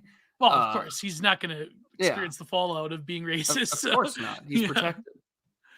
Is Marlon Brando found out towards the end of his life. Oh god. Is You People good though? Is it worthy of a watch or no? No, I'm not watching. I'm making that clear right now. Let's not get the idea we're going to review that movie. No, he's got the trash core aesthetic though. He's got the garbage core look though. He's got like the Hassan Piker fashion sense. He hasn't gotten fit enough though to fight. Yeah, I don't know. Jonah Hill needs to get shredded and start beating the shit out of people in the ring, and then he can maybe be respectable. Maybe. Yeah, it would. Yeah. Did you see that Hassan finally blocked Sam Hyde on Twitter? I did. Yeah. What a pussy, man. Like, he was talking about, like, people are benefiting off insulting me. It's like, it's a violent environment. Like, they're fostering a negative environment. It's like, fuck off, dude. Like, just, you know what I mean? Like, I feel like people would respect. Take the L, bro. No, but people would respect him if he, like, leaned into Sam Hyde hating him. Like, if he's like, you know what? Let's fight. Like, because I feel like Hassan probably could be, like, physically like, Sam Hyde would win that boxing match. But I feel like Hassan probably would be physically capable enough to go into the ring with Sam Hyde, to go in the squared circle. It's just like, I feel like the problem is when people A-log you, if you lean into it a little bit, like, this is like the Camp Bot maxim right here. Don't, like, let people know that the A-logs are, like, getting to you. If Hassan were to, like, lean into it with Sam Hyde, I feel like people would respect him more. You know what I mean? Like, I shouldn't even say that because it's intuitive. Well, this is why it's also intuitive to never express weakness on the internet or to blab too much about your personal life. Exactly. Although I make that mistake. There's a cult of authenticity, which I think is respectable in some people that can pull it off well. Like if you don't go out of your way to be a total asshole on the internet, I think that you can probably pull it off.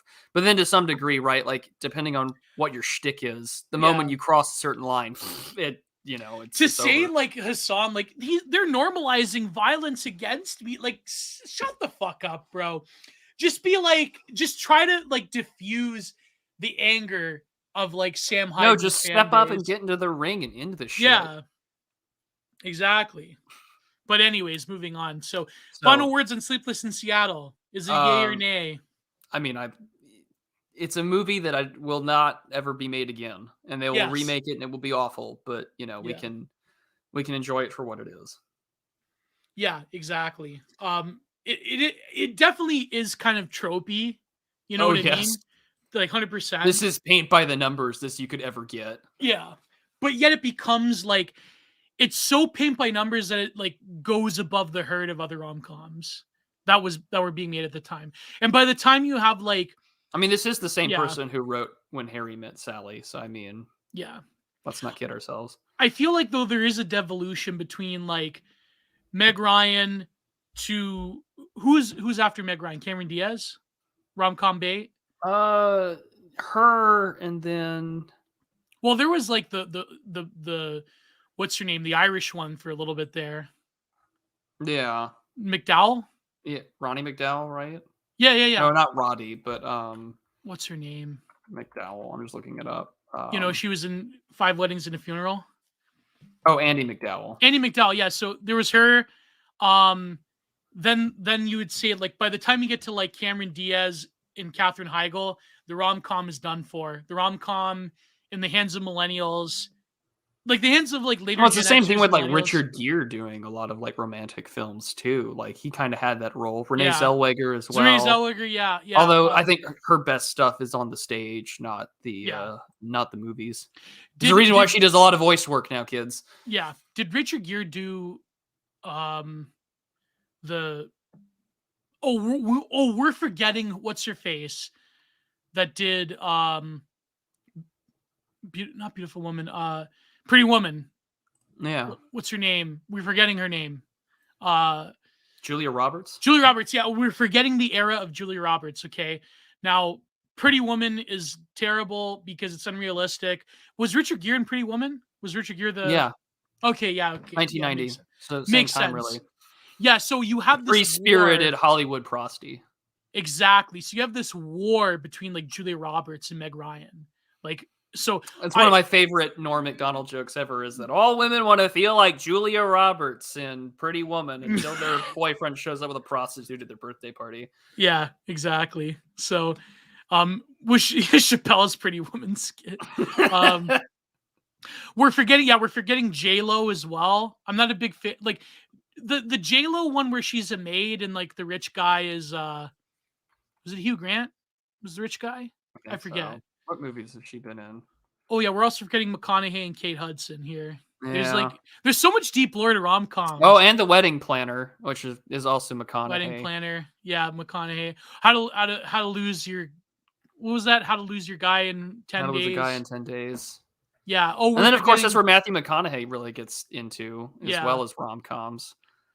But I feel McConaughey is better outside of rom-coms though. But that's where he got his start, is what I'm saying. Like he had Failure to Launch, Ghosts of Girlfriend's Past, things like that. Well, of course we have what's her face, who became a director after and who now is basically the Hollywood emissary for trans women, Dylan Mulvaney. What's her name? It's not Reese Witherspoon. It's no, I can't believe I forgot her name. She was like the Hollywood it girl. She was like the pure product of Hollywood. That was in like that was with where she had amnesia with oh god. Oh, Overboard. The chick from Overboard. No, yeah, Goldie Hawn. But no, I'm talking. This is millennial. This is like Gen X or millennial. The movie got remade, is what I'm saying, and it got a modern twist on it. No, it's not Anna Faris. Although she's done a shit ton of Drew Barrymore. Oh my god, I can't believe I forgot Drew Barrymore. Yeah, Drew Barrymore. All right, we're this is going on too long. Yeah, the Drew Barrymore and I'm married, if you can't tell. Well, good for you, Joshua. Oh boy. We're not. Physical Kelp, are you single? She's single. If she's watching this show, I'd imagine she's single. Okay. At least we have well, Kate is married. She watches our show and she's married, unfortunately. So how much damage did Chasing Amy do to Gen X and Millennial? Terrible damage. Yeah, terrible damage. J-Lo is so in the that's just true. There's no lie in that statement at all. I think honest to God, J-Lo is probably the reason why all modern romance pairings with straight white men are with ethnically ambiguous women. Yeah, that's true. I'm not married, but my wife is. We should have got Default to do this episode with us. I feel bad now because Default probably watches a lot of rom-coms. Anyways, moving on. Finally, for round like we went from the mid card. Penelope Cruz. We forgot Penelope Cruz. No, true. I don't like her though. She's mousy. I don't like Penelope Cruz. You know what the best is? In Blow, where Penelope Cruz was it Blow, where she calls she calls Johnny Depp the F slur, and she's like, "Are you a?" Yeah, I'm not gonna say it, but you know, it was pretty kino. Anyways, from the mid card to the top of the card, this is the title, the heavyweight title match. You've got mail. Now we're getting into the internet age right here. I like You Got Mail. I was biting my fingernails to finally do the reveal that actually you like this movie. Fox. I like this movie. I was like, it's him. Near the end, I was like, man, please just tell me. Just please reveal. Do the reveal. Get it over with, please. It was good though. I liked it because he's like the boorish asshole capitalist, like Jeff Bezos, just crushing the competition, just like, you know, business is warfare, Gordon Gekko. And he's also like, you know, he's basically the proto Jeff Bezos. Yeah, I was about to say that because that's how Amazon gets started, to selling books. And you know, to me, it's crushed the mom and pop bookstore. It's like if Jeff Bezos met his next woman, rather than just by working out and buying them, he like destroys her mom and pop brick business store because he lobbied politicians for COVID lockdowns, and you know, he gets her to fall in love with her after, you know, just commenting on the forums about like, save my website, you know. Meg Ryan really is the corporate war bride in this. She really is. You know, Tom Hanks is the, you know, he's got that like choreos of people just buying out all these stores and real estate, and that's the war bride right there. Is Meg Ryan. Yeah. How many Adam Sandler and Drew Barrymore films are there besides Punch Drunk Love? There's probably quite a few. I don't know. He's still doing weird rom-com shit into his 50s now. He did one with Jennifer Aniston on Netflix a while back. Really? Yeah. I don't like Jennifer Aniston. She's aged well. Yeah, she's aged well, but like she's a very wooden actress. Well, I mean, I don't think I'm there for the acting, buddy. I'm there for True. I'm there. Yeah. That's an eye candy thing. I like Courtney Cox better than her in the Friends circle. But anyways, I actually kind of liked Tom Hanks's like bitchy girlfriend here. What's her face?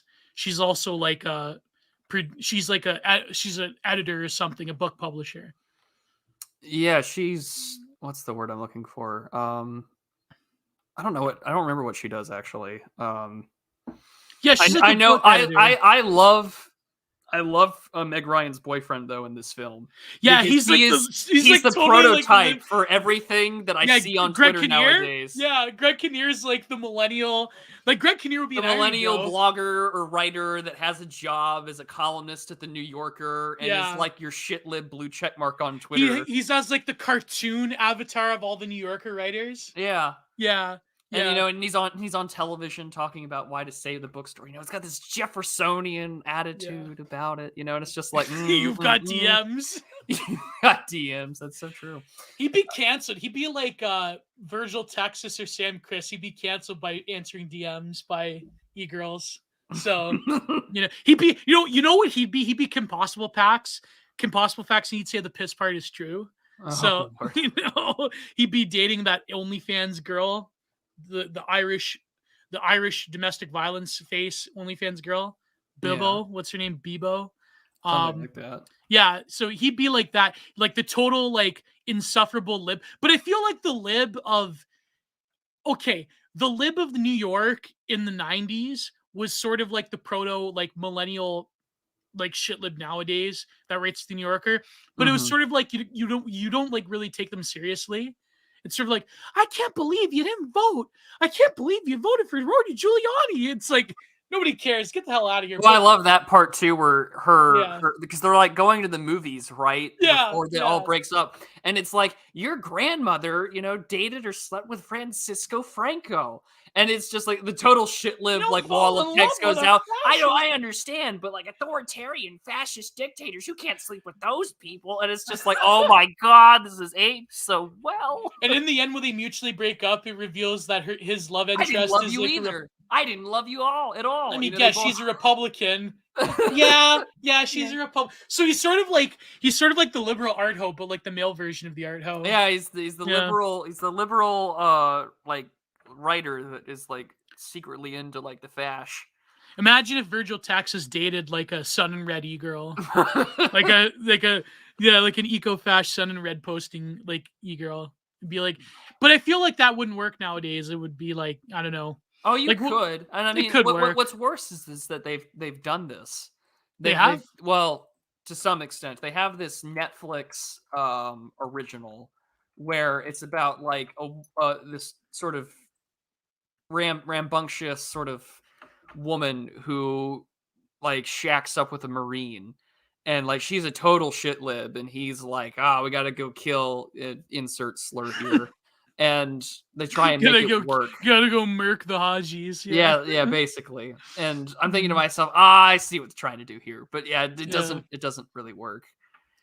Being a military grad, Brad, did you say Hajis a lot? Like, did people like? No, not really. I didn't, at least. I mean, my father wasn't infantry, so I don't think I had the same lingo, the same desire to go murder every brown person I saw. although the day you got the day that Osama bin Laden was allegedly killed, I swear to you, it was like we won the World Cup.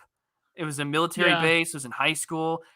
Nothing got done that day. It was like, whoa! It was like everyone had like American flags running down the halls. They had like USA painted on their faces. I swear it was like we had just won the Super Bowl or something. And everyone was just like... They were playing God Bless the USA again. Yeah, it was just like Toby Keith was on the damn PA system. You were like, let's fucking go. And nowadays, like, you look back on that and you're like, oh, if only I knew that things were going to be... Yeah, how bad things are going to be. Things were going to be. Yeah. But in 2011, my brain was just like, woo, everything. Because like I even remember in elementary school, like because they had a little like my elementary school teacher, she had this like current events thing where every person would go out and talk about the news. And I remember one time where someone brought in their copy of Stars and Stripes and be like, we got him, and it was a picture of Saddam Hussein, and it was just like. It's a totally different world, and nowadays you're just like Saddam would be, if it happened nowadays, people would be they'd be cheering for Saddam rather than there'd be like Saddam Hussein Giga Chad edits or there'd be Saddam Wave. Yeah, there'd be Saddam Wave. And this is and again, I've seen more live shows of country music artists during the early and mid 2000s as a child. I've met Toby Keith on more than one occasion because of it. Whoa. As a child, just because how many military songs does Toby Keith have? There's like there's quite a few of that early 2000s bit. I'm pretty sure we've already seen Saddam Wave. Yes, there's a guy that in Jay Burden's chat that literally goes by Saddam Hussein, and it's because he'll play the roll up that he is still Saddam Hussein. They didn't hang him in 2008 or whatever. That was a body double with shady cell phone footage. Saddam Hussein is holding out in Lebanon, and he's watching reactionary YouTubers nowadays. That's and no one believes him. Yeah, I know he believes it. It's me. I survived. I want my shit from Baghdad back, Yeah, if he takes over Baghdad again, he's going to create the paradise of reactionary. He's going to create Club Tropical Excellence in Baghdad. He'll rebuild his palace. So, but Default, what is the ultimate girl boss rom-com? Because Default was saying that there's girl boss rom-coms. I'm thinking, I'm sure like any Katherine Heigl film could be like a girl boss rom-com. But anyways, yeah, You've Got Mail. I really like this one. So this is my guilty pleasure movie. Yeah. I said this last week when I announced that we were going to do this, but yeah, it is. This is my favorite film in terms of a guilty pleasure, and I like it because it has all. So much? Yeah. because it puts out all of the. I think it's just a great prototype for everything that came afterwards in terms It's of like true. dating. I mean, AOL Instant Messenger, you sort of have that Web 1.0 feel to it. But I mean, that still exists today. There's still DMs. There are people that will have Well, this is the alternate chat lives. room days. Yeah, Yeah. it's the chat room days, right? But I mean, everything that I see in You've Got Mail has only been Intensified. intensified, and is ubiquitous in respects to dating. Because I mean, can you fall online? Like they talk about everything. Can you fall in love with someone that you've met online? They talk about cyber sex. They talk But the about fantasy of it as well. They talk about the fantasy. yeah, they talk about the of it, fantasy yeah. of it. They also talk about how people will live a double life on the internet. And I mean, I live a double life on the internet. More people know me as this obscure 19th century painting of a frog based off Clemens von Metternich than they do my actual face and name in the real world. And to Yeah. me, I'm okay with that. But it's also a bizarre thing to comprehend that you and I have a combined following count both on Twitter and YouTube that is like, what, 12 times, 15 times, 20 times the number of Dunbar's number. Yeah. And in this, right, this is their own private getaway. I mean, it's adulterous. They are cheating on their respective people that they're with because they're It's emotional romantically, adultery. yeah. And in turn, they engage in this like escapism from their own drama, and they talk about that, they make it a rule. Remember, no personal things, but eventually they get into it, Yeah. it's business troubles, but they use it as a way, like they wait for their boyfriend or girlfriend to leave and they sneak on to their like 526 kilobyte RAM laptop with a, internet connection, making sure that no one gets on the phone, and they do all that stuff. And yeah, I mean, There's still people that do like gory and role playing, like text based stuff. yeah, Surprisingly. and so like all of it in this film that exists is out there. And I mean, in a world where there are celebrities because of the internet, not because of what they do in the real world, like who cares about the real life when you're famous online? Or Yeah. or now the inverse of it, Real like life who sucks, cares that man. I own this business of Fox Books? Who cares that I own, Barnes and Noble, right? Like the girl on the internet is giving me what I need. Yeah, And Jeff so Bezos probably has an alt yeah, on Twitter. Jeff Bezos definitely has an alt on Twitter where he's DMing slutty e-girls. Like, like who Hmm. who wouldn't? If you were Jeff Bezos and you had that kind of money and things like that. And so Yeah. I like this movie because I think it also highlights. I also like Tom Hanks's character in this. Like, I like his commentary. I love his little rant about Starbucks. That Starbucks was made for people who are perfectly incapable of making decisions, but they are empowered by their coffee, their coffee options to feel Yeah. empowered as if they've made a meaningful decision in the morning to get their day started. Half calf, cappuccino. He's just like naming shit, but it's just perfect for Mocha that. Grande. Yeah, things like that. And I mean, the coffee shop is the ultimate. I wonder how much of 1990s television and movies saw out people into thinking that the coffee shops were good. Uh, Yeah. because like Friends, Cafe Nervosa, or whatever it was from Frasier, and then this, it's just all that stuff. Flat whites and pre-selected option number 3, which is always weird if you were to go into a Starbucks today, because it's just like I want a black cup of coffee, and that's always a weird thing to ask for in a place like that. But it's made that way. Yeah. I've only been to Starbucks, I think, like 2 or 3 times in my life because I just refused to support them. But then it was pretty good, though. I got to admit, better than Timmy's. But anything's better than Timmy's. Are you No, I referring shouldn't to say Tim that Timmy's is all Hortons? right. What? Are you referring to Tim Hortons, or is Timmy's Yeah, its Tim own? Okay, Hortons. That's okay. what we call it, Timmy's. I'm not Canadian. It's Oh, fine. I see. I forget. See, it's so common parlance that. Yeah, have you ever had Tim Hortons? No, I have not. Oh man, I have not been to Canada. You're not missing out on much, to tell you the truth. or much of New England either. I've been to New York once, and that was for a wedding outside of Albany. Well, I went to I went to Dunkin' Donuts in Niagara Falls, New York. Like I went a few times, and every time I went, it's been amazing. I think like I'm so upset that we don't have Dunkin' Donuts here. Because like if there was a Dunkin' Donuts like relatively close to me, I'd go to there instead of Timmy's. Like maybe because they put more sugar and everything in America, but it was I don't know. Timmy's is nothing to write home about. Their sandwiches are good. I hate how they changed the egg to like a more of a McDonald's style breakfast egg instead of like what they had, which was like an omelet style. Mm. Fucking hate that. That's terrible. That's total corporate homogenization. Now because they're more than just donuts. I love bourgeois coffee shops. They're my guilty pleasure. I mean, yeah, bourgeois coffee shops are all right. I mean, the people that frequent them are insufferable. There's a local guy where I live, and I won't not to reveal any details, but he owns a small coffee chain. He's got 3 or 4 stores in the area, and they're really nice. They're very hipster, and I like being in them, except every time that I'm in one and I have a book and I'm going to spend a day off or whatever, I always feel like I don't belong there, because like this is such a hipster place, and here I am. Only they knew. Yeah, right. Like, oh, I'll be sitting in there and I'll be reading something that would definitely get me in trouble if a certain shitlib started asking questions like, why am I reading Joseph de Maistre in a coffee shop that's filled with like college-aged hipsters? And I'm thinking to myself, and then I think about that little bit from Avenue Q about going back to college. And it's like, these kids are so much younger than me. And it's like, oh, like I'm just going to stay home with my French press and drink my coffee outside and go fishing or something, because I don't want to do it. But you should the Bruno check in the corner of a coffee shop. Yeah, we need to make that edit. You need to get Cindy to make that edit. So I have plenty of people that make the fruit jacks for me. I can. Oh man, you need to like go in there one day when it's busy, when like a college kids are between periods, and like read Francis Parker Yockey's Imperium. It's got the sun red in the middle of it. Oh, I don't have that one. I have the Imperium copy from. Where did I buy this from? Although it does have a Sonnenrad in the book. I have one with the Sonnenrad in the cover. I can't believe I bought that. Oh yeah, I have Holy crap. I have the Invictus Books copy, which has the Sonnenrad in the copyright section in the front page. And completely sold that to I should do that to fuck with people. I should be reading Imperium in front of.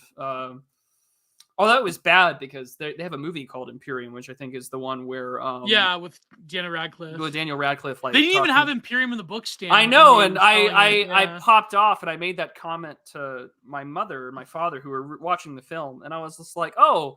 I said, this will be an interesting movie. And she's like, why? And I said, well, Imperium is a book written by Francis Parker Yockey, who's kind of like a very far right kind of character. And I'm probably like digging my own grave as I say this, because I own a copy of it, and I've bought a copy for a friend. And I'm like, man, one of these days, if my folks ever see my bookshelf, I have yet to read it. Fucked. Like, maybe we should review something of it. I don't know. Does that get us demonetized? It's Spangler light. Yeah, but is it more racist than Spangler? No. Yeah, damn. Form and actuality has a tasteful racism in the way it describes various civilizations. There was that one that Spurgler Acolyte was reviewing on Twitter Space. I think it's recorded, so you could find it, where it's like one of the essays where Spangler's like explicitly racist. What's it called? Man, I forget. I think you could still find it in Spurgler Acolyte's account, because it's recorded space. Put Das Kapital next to it. No, I do actually have. No, the Communist Manifesto is actually right next to my copy of Imperium. So I think it all works out. You got to put the nice fashy text next to the commie text. I think my copy of Imperium sits atop The Origins of Totalitarianism by Hannah Arendt. So see, it all works out. Yeah, I'm looking at it right now. Actually, yeah, it's true. And underneath it is, I think on top of that's like the Ray Brazier book, Nile Bound. I own a copy of that book. I wanted to review it for the longest time, and I went out of my way and I bought a used copy for $176.86 plus $12.85 shipping. So I think I paid exactly like $200 to get it. And then like I read it, I thought it was interesting, and then like a year later, Pete Quinones is reviewing the damn book, and I was like, I got to get on. And so I did a section with Pete Q on that. Yeah. On that. Race War in High School. Yeah, by Harold Saltzman. That could be written in like 2023, and it'd be like just nothing's changed. Yeah. Nothing has changed. If anything, it's only gotten worse. Well, you're aware of it more because of TikTok and Twitter. Yeah, because everyone's reposting the videos obvious. Of magics. Magic Americans. Magical things happen in those schools. Well, you were like one of the only white kids in your school. It was yes, I was. My friend Caleb, who used to go by Hero Alchemy, he was like one of the only white kids in California, and it was mostly like Vietnamese and like. But it wasn't so bad because the school I went to had a pretty good security system, and like it was always easy to know who would be starting the fights, because it was just like, oh, the paisanos have decided to do a little dance, take their shirt off, and try and beat the shit out of each other, and it'd be broken up very quickly. And everyone kind of got along with their business. Yeah. Was there any stabbings? No, not at my school. There was at another one, and then like there was a bomb threat all the time at another one. I'm trying very hard not I to had a dox bomb threat at myself. my school, but it was nothing. We had to stay in the church across the parking lot the whole day. Hmm. Yeah. But anyways, so You've Got Mail, early internet, forum Late culture, 1990s. late 1990s. Um, I think like it's edging you towards like they hate each other, but they have a strange attraction to each other. He's like a corporate asshole. She's like the mom and pop. The underdog, Yeah. you know, Yeah. Like the fighting against the authenticity. man. And I wonder if that's a great way to weaponize, because what also happened in the 1990s was the, anti-WTO protests in Yeah, Seattle. And it's exactly. just like, oh, we got to make the corporate big guy Happened a few years asshole after look this film. lovable. Yeah, happened a few years after. Well, no, when this film come out? 98. Oh, yeah, happened the year after. So It I happened in feel 1999, yeah. yeah, I feel like it was one of like the 90s was the last time I feel that like okay, apart from the early 2000s where media could like truly influence people's thinking.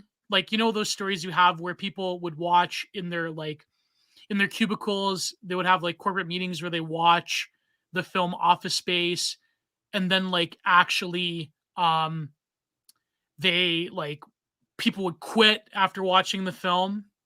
It's sort of like I feel like media still had like there was still this relationship between people and media that was still solid as opposed to nowadays where a lot of this is largely on the internet and a lot of this is largely decentralized, right? So it's funny that like You've Got Mail was like a really big film when it came out if I recall. And it was Yeah, sort of it like was. yeah, it was one of the first times where Hollywood had a storyline that was explicitly tied to the internet. It was one of the first ones, if I recall. Yeah, I Um, mean, for a budget of 65 million, made 250 million at the box office. yeah. And the film's original website remained live until at least May 10th, 2018. Huh, interesting. Whoa. The website has been proven to be fodder for criticism of web design in the 1990s. Oh, interesting. I didn't know that, but good to know. Interesting. It debuted #1 at the North American box office, earning 18.4 million over its opening weekend. Ultimately, grossed 115 million from the domestic market, 135 million from other markets for 250 million worldwide total. That kills me, like Man, #1 as an opening at the box office, a movies never rom-com. make that nowadays, man. Well, I mean, whatever, and I feel bad because like movie theaters have been so utterly sodomized by COVID that they Mhm. have to more or less do. You have to rely on these like giant, big budget Hollywood monstrosity slop Hollywood films. monstrosities like the MCU and Marvel. shit in order to Yeah. like make a living. It's awful. Yeah. They have to rely on the slop, like Yeah, visual slop. and so it's just like, although in June it'll be fun because we can do 2 tickets to Barbie alongside 2 tickets to Oppenheimer and see what it goes from there. Ooh, oh yeah, Barbie's coming out. That's 2 tickets. It's like four tickets to Barbie. It's like The Sopranos. I don't know. The Zoomers had a good point when they did all that like Minions shit. They all went in suits and stuff. I don't know. For some reason, I find that endearing. Yeah. They're not the Zoomers are screwed in their own ways, but I think that they can have a good time in their own respects. I think they have to find a way to laugh as Rome burns. I Yeah, feel. they're not Do you playing. They're not playing the Yeah. fiddle, but they should at least dance to the tune. Yeah, exactly. But You've Got Mail, I think it's still enduring. Like you were saying, a lot of these themes are still pertinent, but yeah, I feel like it's We a live in solid film. a post You've Got Mail age, but Exactly. everything in that movie still exists. The thing that kills me about this film, as well as the last one, Sleepless in Seattle, again, the breakups. Yeah. There's no consequences from it. It's just like, oh, I never loved you, and you don't love Okay, I me. never loved Okay, you. well, bye. Yeah. And it's just like, really, like you lived with this person. You don't think about the second order consequences of like your friends. You got to get shit out of the apartment. Who's living Yeah. where? He like just Ugh. literally takes his typewriter. Yeah, he just like takes his typewriter and goes. Which is such a proto hipster thing, by the way. It's like, yeah, the typewriter thing. Yeah, absolutely. Yeah. No, Vexed, I said not the Sopranos movie. I said that the meme of like when people were doing like 4 tickets to Barbie, or like meaning like all these serious like Norwooding millennials that love Ryan Gosling, that think they're Ryan Gosling, they're going to watch Barbie because it's like Ryan Gosling. So no, but the Sopranos movie, I hate it. It was terrible. I was so disappointed. But what did I expect from Netflix or HBO? Sorry, HBO. Um, but anyways, yeah. So um, you've got mail. Yeah. Also like the environment of New York was still like fun, and like it felt local, and it felt like there was, you know what I mean, like the farmers market. I don't know. Yeah. New York is not. Is New York still like that? I mean, you can't like okay. I'm not from I have not been to New York I feel City. like you can't judge New York by New Yorkers, because New Yorkers are always going to say, "Yeah, we're a big community." Yeah, it's like no, it's like There's some really great racists in New York City, and that's about oh it, you know. yeah, there's a really great New York hipster reactionary scene, but Not to I mention all mean, the ethnics that, you know, have their own blocks that yeah, that will yeah. kill you if you walk into them. One day I'll venture into New York. One day soon, who knows? Who knows? But anyways, yeah, it was a good film. I liked. I never thought I would enjoy rom coms, because you know it's like when you like grow up and your Yeah, like the way parents you watch tweeted rom last coms. night that I was making you suffer by watching 3 rom-coms to review this, Yeah, you know. but then you own me with your reply. No. That was- Oof. Do we want to talk about contemporary news before super chats? What's in the news? Is there going to be a financial apocalypse in a few months, Prude? I'm betting on a nice recession. Me too. You know why? Here's my thesis. You could talk about this with Oliver. Maybe one day I'll buy his poetry book and we'll talk on the content minded. But um, I think if there is a financial crash sooner, the less Ukrainians will die, in my opinion. Does that make sense, Prude? Mm. No, because think of it. If there is an incentive for the GAE to basically negotiate for peace through a financial crisis, I feel like the sooner the better. Well, I mean, Because war is the yeah, health of the state, so I don't yeah. know. I'd imagine.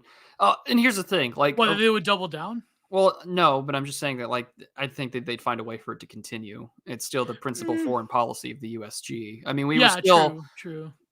you know, we the Great Recession happened in '08. I mean, we still doubled down on Iraq and Afghanistan, Bush or no Bush, you Yeah, know. you're right. You're right. You're And right. so, in my principal opinion, it's that, and I'm not an econ expert.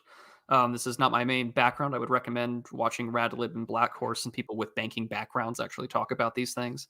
But to me, it really does seem like we're that they won't stop even if there is a recession. But this is also a long time coming from a shit ton of spending in 2020 and onward. And now we've spent billions, hundreds of billions. We've spent more money now in Ukraine than we've spent through the entire war in Afghanistan. And Yeah, like the economic consequences of that will come to roost, because that's crazy. if you Actually, look at the workforce participation rate and then you divide it by sexes, it's the lowest it has ever been for men since they started keeping that financial data. So man. things are, you know, I'm kind of counting on one, because if it means that property, you know, like if this all happens and recession goes to shit, one day I could own land. Yeah, true, That's what I'm true. hoping for. This is the internet, Prude. You can be anything. Well, I don't want to be anything in respects to talking out of my ass and being wrong. As I've said multiple streams and on other Substack posts, I keep the verse of James 3 in my head all the time when I'm on here, because if I'm going to teach or offer an opinion or influence people on anything, I will be judged harshly for that, or more strictly. So I try I not to hope talk out of my ass when I do that.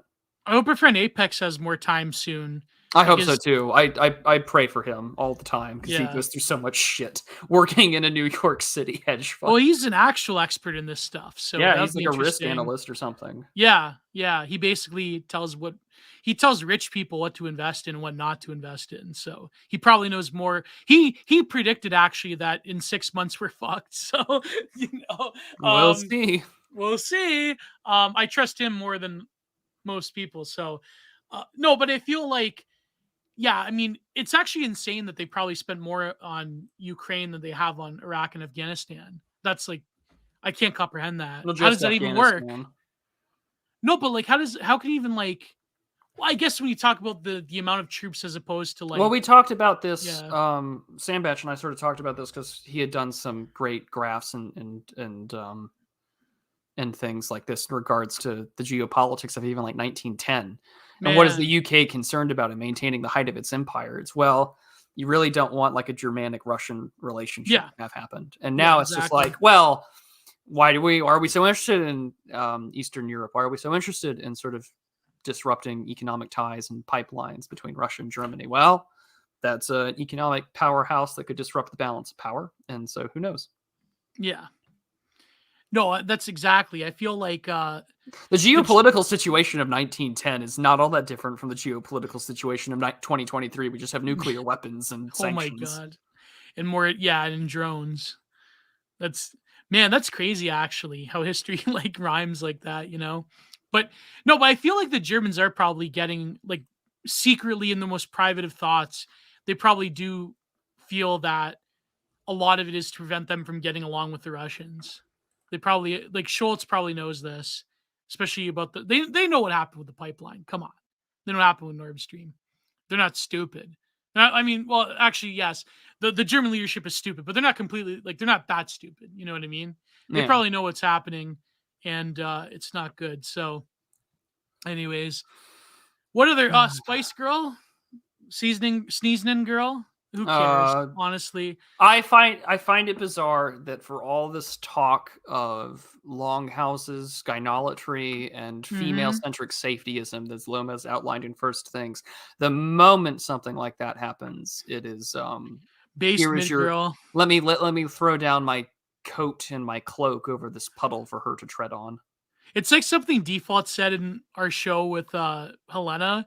She's like, "That's the problem with you right wingers. As soon as you see a girl that like shouts you out a little bit, you pull your pants down and you say, 'Come suck.'" I remember she was so angry too. It was hilarious. I think I had to paywall that when she said that, but no, it's true There's not a though. lie there though No, at there's no all. lie. No, every time like a fledgling mid woman says something mildly based, the right just like pull like Yeah. certain accounts will pull their pants down. They come suck right now. So yeah. Yeah, Um it's called a job for a reason, sweetheart. Like that's what they do. this And is why I've tried to stop simping, because I realize how embarrassing it is to everyone counter pray for this signal. man. He needs it. Keep it up, Gio. No, I've been good so far. I Good, mean, good, good, good. even though I may be mentally liking every Renault Fault girl, I don't. Did you see the one that Billy posted today? The one where he's like, she's on the cusp of gross and the cusp of attractive, like the woman with the huge tits and the camel toe. Did you see I that did one? not see that one, and I'm Oh okay with. I man, know that I'm I like, saw Billy, it what are in the you group doing to chat, me? but Like, yeah, yeah. no, I feel like you know what I mean. Like, I feel like it's just not good. I feel like you have to. Okay, simping should be reserved for a higher romantic ideal, but like the vulgar simping of like this girl is like saying mildly based things and we're going to lionize her, even though I think she is like a shit lib or whatever.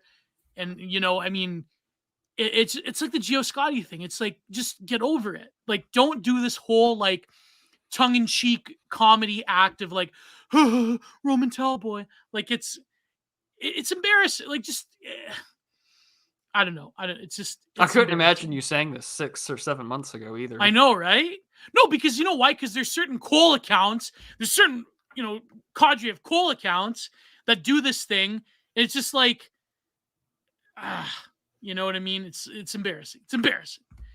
The one particular coal account accusing me of being a simp. To never mind. Not to Well, go in old drama, but well, yeah, okay, I know. you're I take my improving. lumps. I take my I will leave it lumps. at that. You are improving.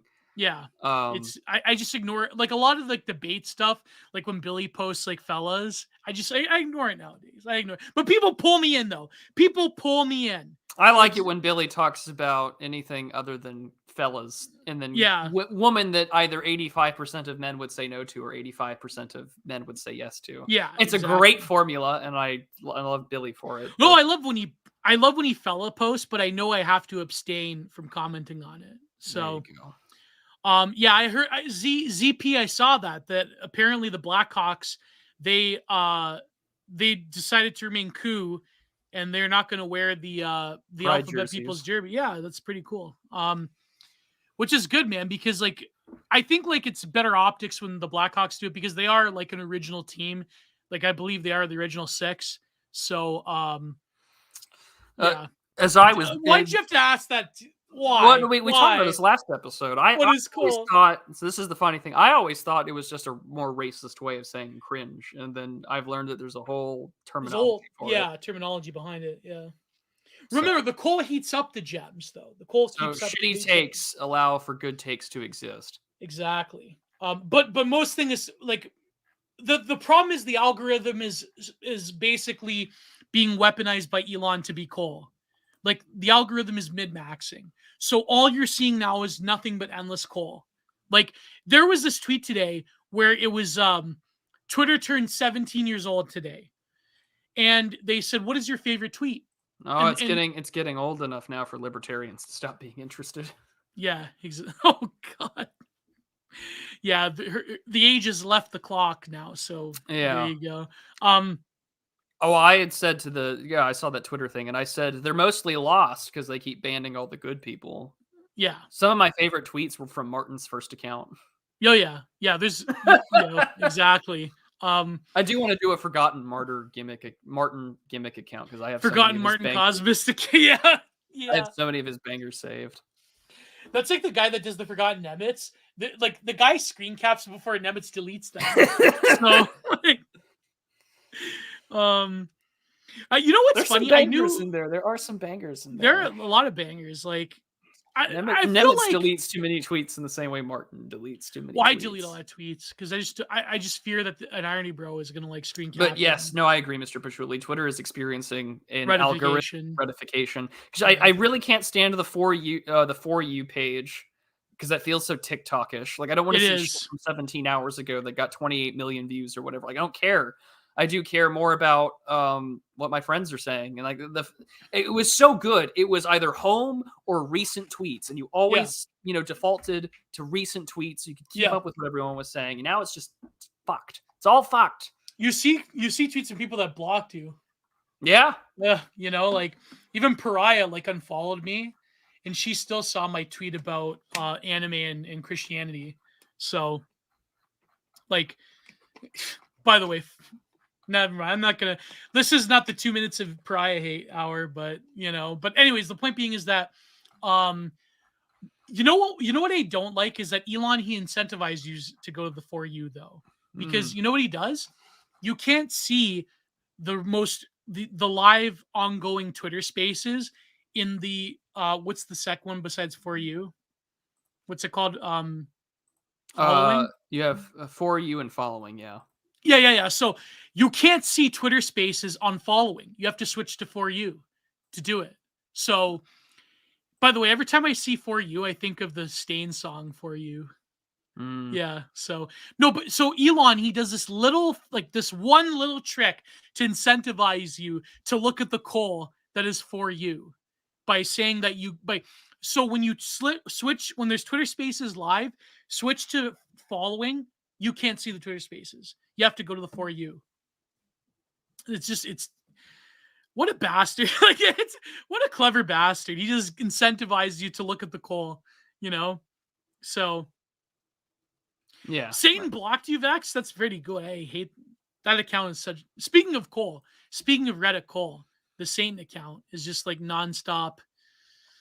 Like just I didn't know there was a Satan account unless you meant the Church of Satan. Oh, there's the Church of Satan, then there's also the Satan account, which just posts like nonstop bad theology coal.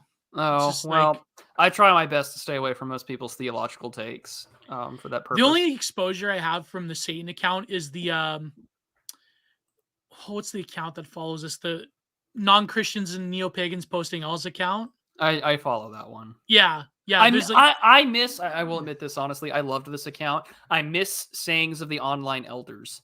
Because that would just take and screenshot the batshit crazy Christian takes. Yeah. And some of them were interesting. Some of them made me laugh. Some of them were just like god awful. But I liked that account because it was. You know who ran that account? No, I don't. Who did? Gravantis. Really? Yeah. He It was follows me. Gravantis. Yeah, it I was love his Gravantis' account. stuff. I didn't know that was his account. He's an old hat, man.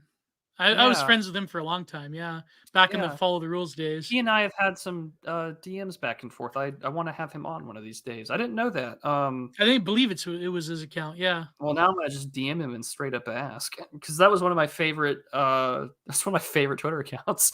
Yeah. But I hope they have a Night Owls soon. See what happens. shall we head to the super chats? Sure. Yeah. All right. Well, the Digital Archipelago is sponsored by viewers like you who make this show Exactly. possible for all sorts of crazy takes, animation, and Lord knows what else is going to happen, and the 36 and now many more episodes to come. With your ongoing support, both Geo and I can continue to do what we do and provide you the quality content, education, and interesting things going on both in the real space and the digital. So we start 100%. off with today's first super chat from Mr. Felix Fairmont for $5 US, saying, Womb Enjoyer is the next great Twitter natalist handle. Oh, Super boy. behind on episodes, but keep it going, chaps. Well, Felix, Thank you, we're very Felix. thankful. That is a great, Womb Enjoyer would be a really good pro-natalist Twitter handle. And if you don't want to give Raja Mohan 30% of your dollar dues, there is the Entropy link that is the pinned comment. That way you don't have to support the ongoing Brahmin, replacement. We've swapped out a different class of... Yeah. You have Entropy super chats or no? I do have Entropy links. Okay. That's what I use for people who don't want to do it. But the next one, let me go scroll down as we go through these. No, I mean, do you have for this episode? Do you have Entropy Yeah, Entropy streaming, and it's the pinned comment in the chat right now. No, I mean, did you get any for this? Oh one? no, not yet. That's why I was letting people know it exists. Because we have plenty to go through on here. Right. Yeah, I usually do them first, but I just went with what's available. Bartholomew the Red for $2.79 Canadian dollars. A short on cash at the moment, but I'll still send some support. Well, Bartholomew the Red, we are greatly appreciative for it. You are usually here every episode, and we thank you for your continued presence. You are the viewer who steps up, and we love you for it. I can't believe I didn't equate his thing with what's his handle on Twitter? Canadian Traditionalist? Something like that, yeah. Yeah. I can't believe I didn't know it was him for the longest time. Indeed. I hate that. Blue Templar for $1.99 US says casual human sacrifice in my rom-com. What a bastard. $1.99. Like, come on, the Templar. No, I'm kidding. He's been one of our better supporters. True. I think it's okay. I hope when he becomes an architect one day, if he doesn't get canceled, then he'll probably up the price a little bit. Yeah. He'll up the buy-in. The Lonely Traditionalist. There you go. I can't believe. Yeah, exactly. Bartholomew the Red. Yeah. The fact that he studies architecture reminds me of that. I will admit my full cringe for my love of the Decemberists and their music. But yeah, Here I Dreamt I Was an Architect. I like that song. Band Architect is pretty good too. Mm-hmm. Spiral Architect is a great band. They only have one album though, but it was back in this is classic Tech Death Kino is Spiral Architect. So. Well, speaking of movies that have, I guess, outlived their Kino-ness, but Internet Friend for $3 Canadian says this stream is so fetch. Thank you, Internet Friend, even though he's been sniping me. I can't believe Internet Friend did not like the ZHP episode. I mean, because of the vocoder. I kind of wish that ZHP would just use his real voice, but I mean, there's a charm. Well, we don't want to reveal Scott Alexander's voice. Exactly, yeah. We don't want to reveal that Scott Alexander, so. Yeah, we can't voice doc Slate Star Codex. By the way, I've just been informed by my friend Matthew that apparently ZHP's addressed the fucking... You shouldn't do that, though. I feel like you should just... I don't know. I wouldn't give awful people time of day. Lou Templar again for $1.99 says, I could design a Nixon AI for you to interview. Oh, there you go. Yeah. Digital necromancy. I don't know how I feel. Ask about the Cold War. Not a fan. You'd ask him what Gorbachev was like in real life. Probably was he an asshole though? I feel like people thought Gorbachev was an asshole. I'm not sure. Because I know, they portrayed him that way. Well, he died just recently. Yeah, he died recently, but I mean that the Gorbachev of the 70s is probably different. Than, was Gorbachev on the scene? He was on the scene in the 70s in the Soviet Union, right? Yes. Yeah. I mean, for the life that he lived, yes, he was on the scene. But they weren't priming him for leadership the way they did in the 80s. I wonder though that history. You probably have to ask someone who's more knowledgeable. Probably Thomas77 probably knows something about that. Yeah. Yeah. He would know. I mean, he's been doing Cold War stuff with Pete Quinones. He probably has a lot to say on the court. I mean, he met the man. Yeah. I mean, Exactly. That was a Kino picture. I'm not going to lie. It was a Kino picture. But Seasider for $10 US says, $10? "Do I love you?" Sure. That would be for our Sleepless in Seattle, Sleepless in DMs remake, Sleepless in DMs. You've got DMs, yeah. So yeah, Sleepless, yeah, no, be Sleepless in Silicon Valley, Sleepless in San Francisco, Sleepless in San Fran. Khalifa says we're living in the Cold War now. Yeah, it's true. We're living in the Cold War. So true. Both because we've got coal from our Twitter threads, but coal from our ecosystem, eco warrior, essential, yeah, eco war, yeah, ecosystem, coal everywhere. It's a coal mine. Seasider for $5 says Blue Velvet is a rom-com. Well, that's a bit of a stretch. It's a bit of kind of like. Are we gonna have a David Lynch episode one of these days? We should have David Lynch. We should have. I'd love David Lynch. There you go. Yeah. So I haven't watched Seasider, we will have a David Lynch episode cover that question one day. I haven't watched all of Twin Peaks though. I should watch. Oh, you need binge to. All of Twin You need Peaks. to. I need someone to bitch about Twin Peaks. Well, I don't want to bitch about it. I love Twin Peaks to death. Maybe I'll get my friend Dubs if I watch all of Twin Peaks. He's a big. I want a paneled show for Twin Peaks. I love that show to death. Follow B Dubs on Twitter. Anyways, shout out. Yeah, there you go. Scrolling. We're scrolling. From our good friend Post Nut Clarity. $22 Canadian. I love this. Mr. Peanut goes to Post Nut Clarity. Post Nut Clarity. Just catching up on the stream. Geo looking like a handsome final boss musketeer. Thank you. There you go. Except with a fez. Yeah. I should have can you imagine me a musketeer hat? A French musketeer. Oh my god, Joshua BB. You know what's funny?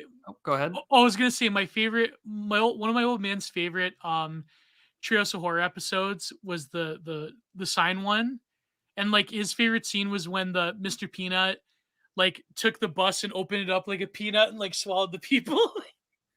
Oh my, that was funny. Anyways, Joshua Bibby for $4.99. And he says, would like to hear a stream about the change from the 80s masculine icon to the 90s Leo DiCaprio types. This was bad. Titanic sunk Western civilization. Yeah, things have been downhill since 1912. But I wonder if we could get like Raw Egg Nationalist on to talk about that. We could do that. I mean, we're both on a few GCs with them. Yeah.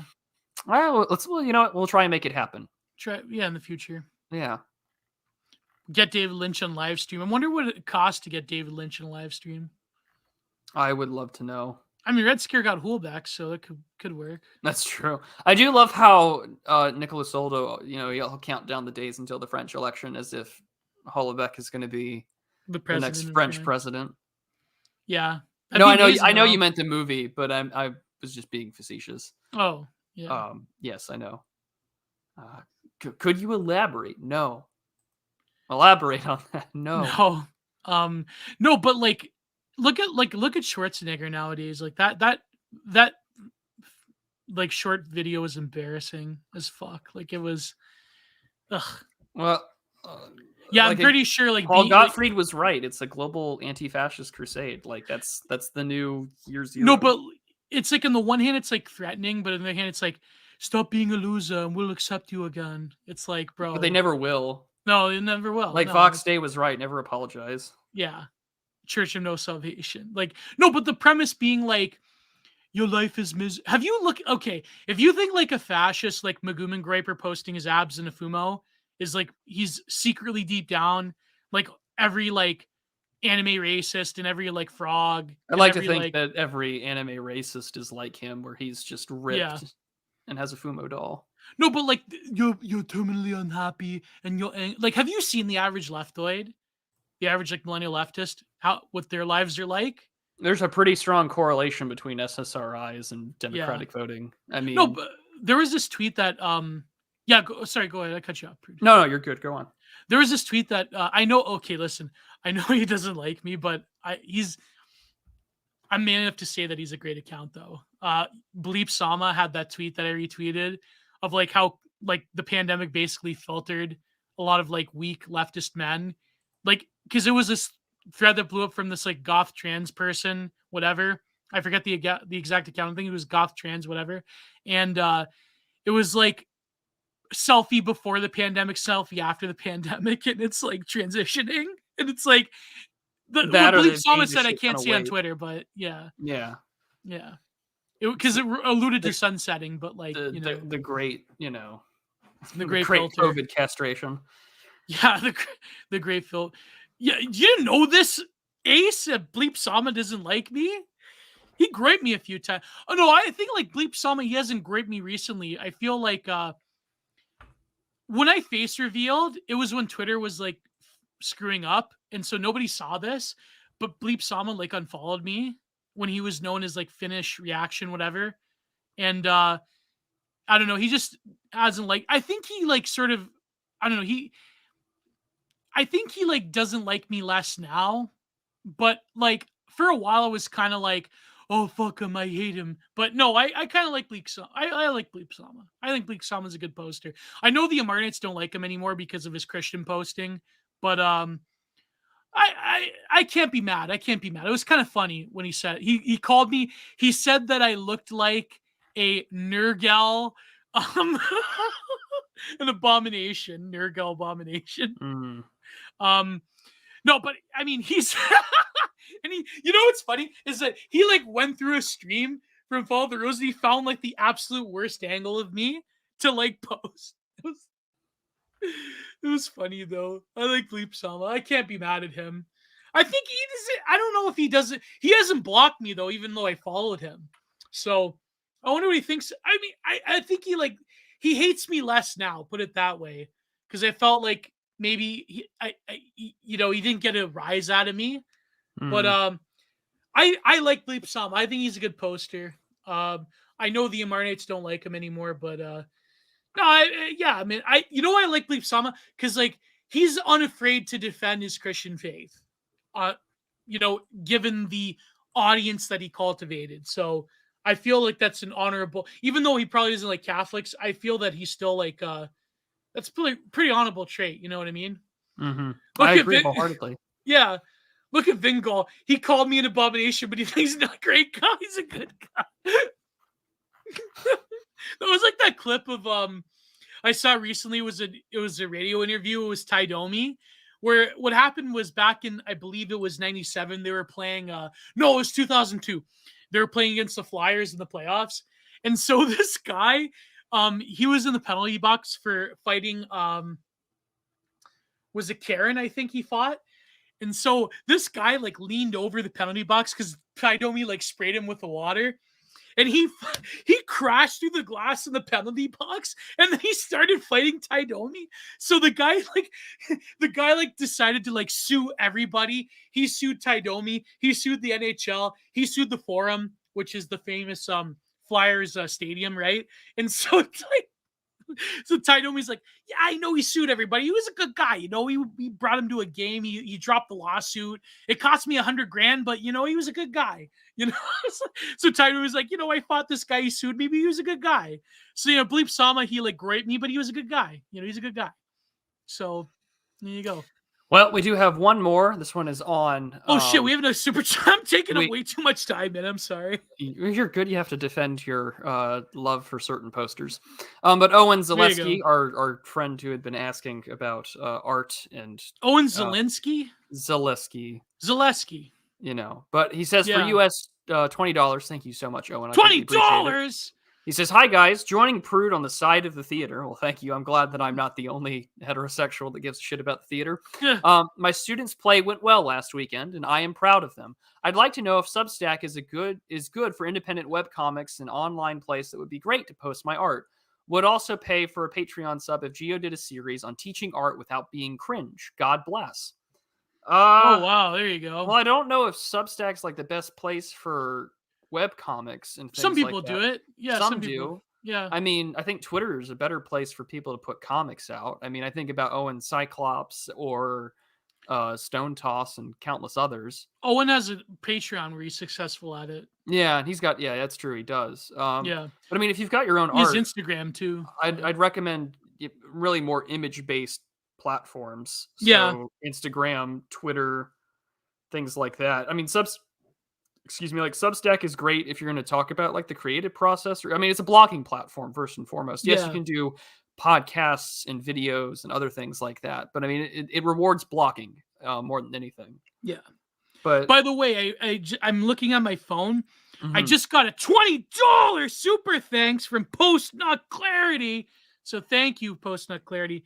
I would feel like a total asshole if I just didn't look at my phone before the stream ended. So thank you, Post Not I'm glad Clarity. that that happened. Yeah, those super thanks options are great. So as all this help and support during premieres. But I mean, Owen, I would recommend again, Twitter and Instagram, really the more visual based social media platforms. If you're going to use Substack, write and have it linked there to your writing, but also use it as a backup for all the things that you do. Yeah, I do that. That's what we do for our episodes of stuff. Should we go on Rumble? Are you on Rumble, Prude? I have my Rumble auto synced to YouTube since they I think they I'm do gonna that do now. that.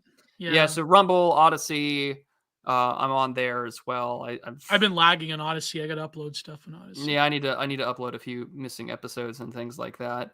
Substack also is where I do put all audio episodes for this out, unless we have to put the videos for visual stuff so people can see it. But yeah, I mean, I would go with those two things, and it's entirely up to Gio if he wants to do an art teaching thing on Patreon. Maybe I could do that. Yeah, I have to discuss it with Matthew, but Matthew's busy right now because he's doing this gallery thing that's in June or July. So that could probably do something, but Default asks, whatever you have time, can you discuss the destruction period dramas, romantic and romance by updating it for modern audiences? The Brighton series was the Bridgerton thing. I don't know what is this Bridgerton thing. It's like a 19th century period drama, but it's not white. Oh, is it the one I saw with Netflix where they're doing the Queen? That is like black? It's like that. No, this is a new thing I saw today. But that's something else. But it's Default. I don't know how far we could do that without just being without I guess rehashing alt-right 1.0 talking points. Yeah. I feel like Devin Stack has been, we'd be shitting on Devin Stack's entire career. Yeah. Yeah, I mean, it sounds awful. No, but I saw this new Netflix series where it's the Queen. Was it Queen Elizabeth? No. Not Queen Elizabeth. Something like that. Like an older one, that is black. Like it's all black people. I'm not joking. And the king is obviously white.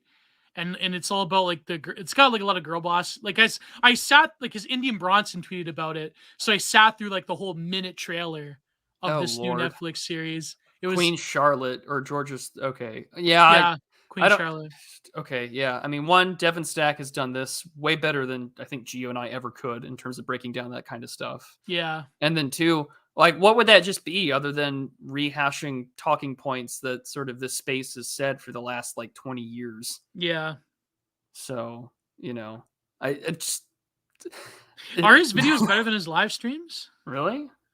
That's what I Did It Really did. No, said. Yeah. Is that just Donald Trump? Is that Donald Trump gaming? Or no? Couldn't tell you. Donald Trump gaming is not here today. I didn't know. I know. I feel weird when I can easily recognize. So apparently, the gallery that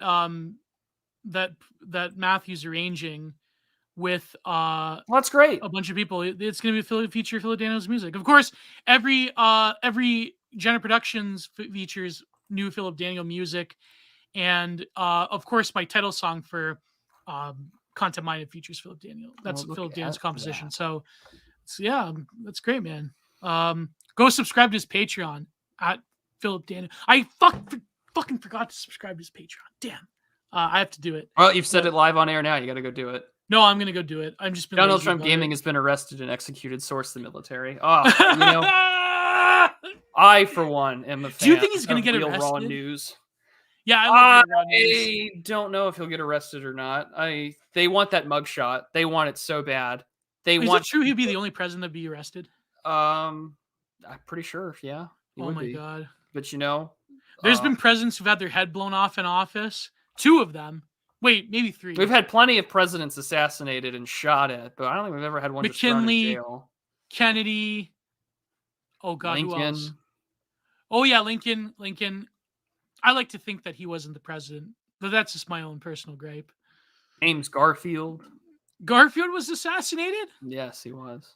How he was assassinated? Why? Why? I don't know. Why was McKinley assassinated? Oh, he wasn't.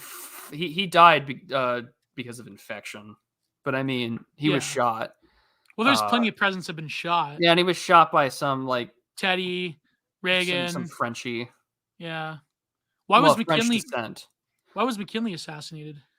Well, I guess that would depend on who you ask why he was assassinated. But I mean, he was killed by an anarchist. Nothing sexy like this happens with Canadian prime ministers. Do you guys get assassanated up there? Like the Canadian? Well, no, our prime ministers get drunk and just disappear for a week or two, and then lame. Yeah, I believe McDonald disappeared for like a few days, or was it Champlain? I forget.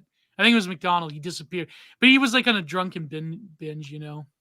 Well, I'm all for benders and ragers, but if you're gonna go out, right, like you need to go out like a really, I gotta go out in style.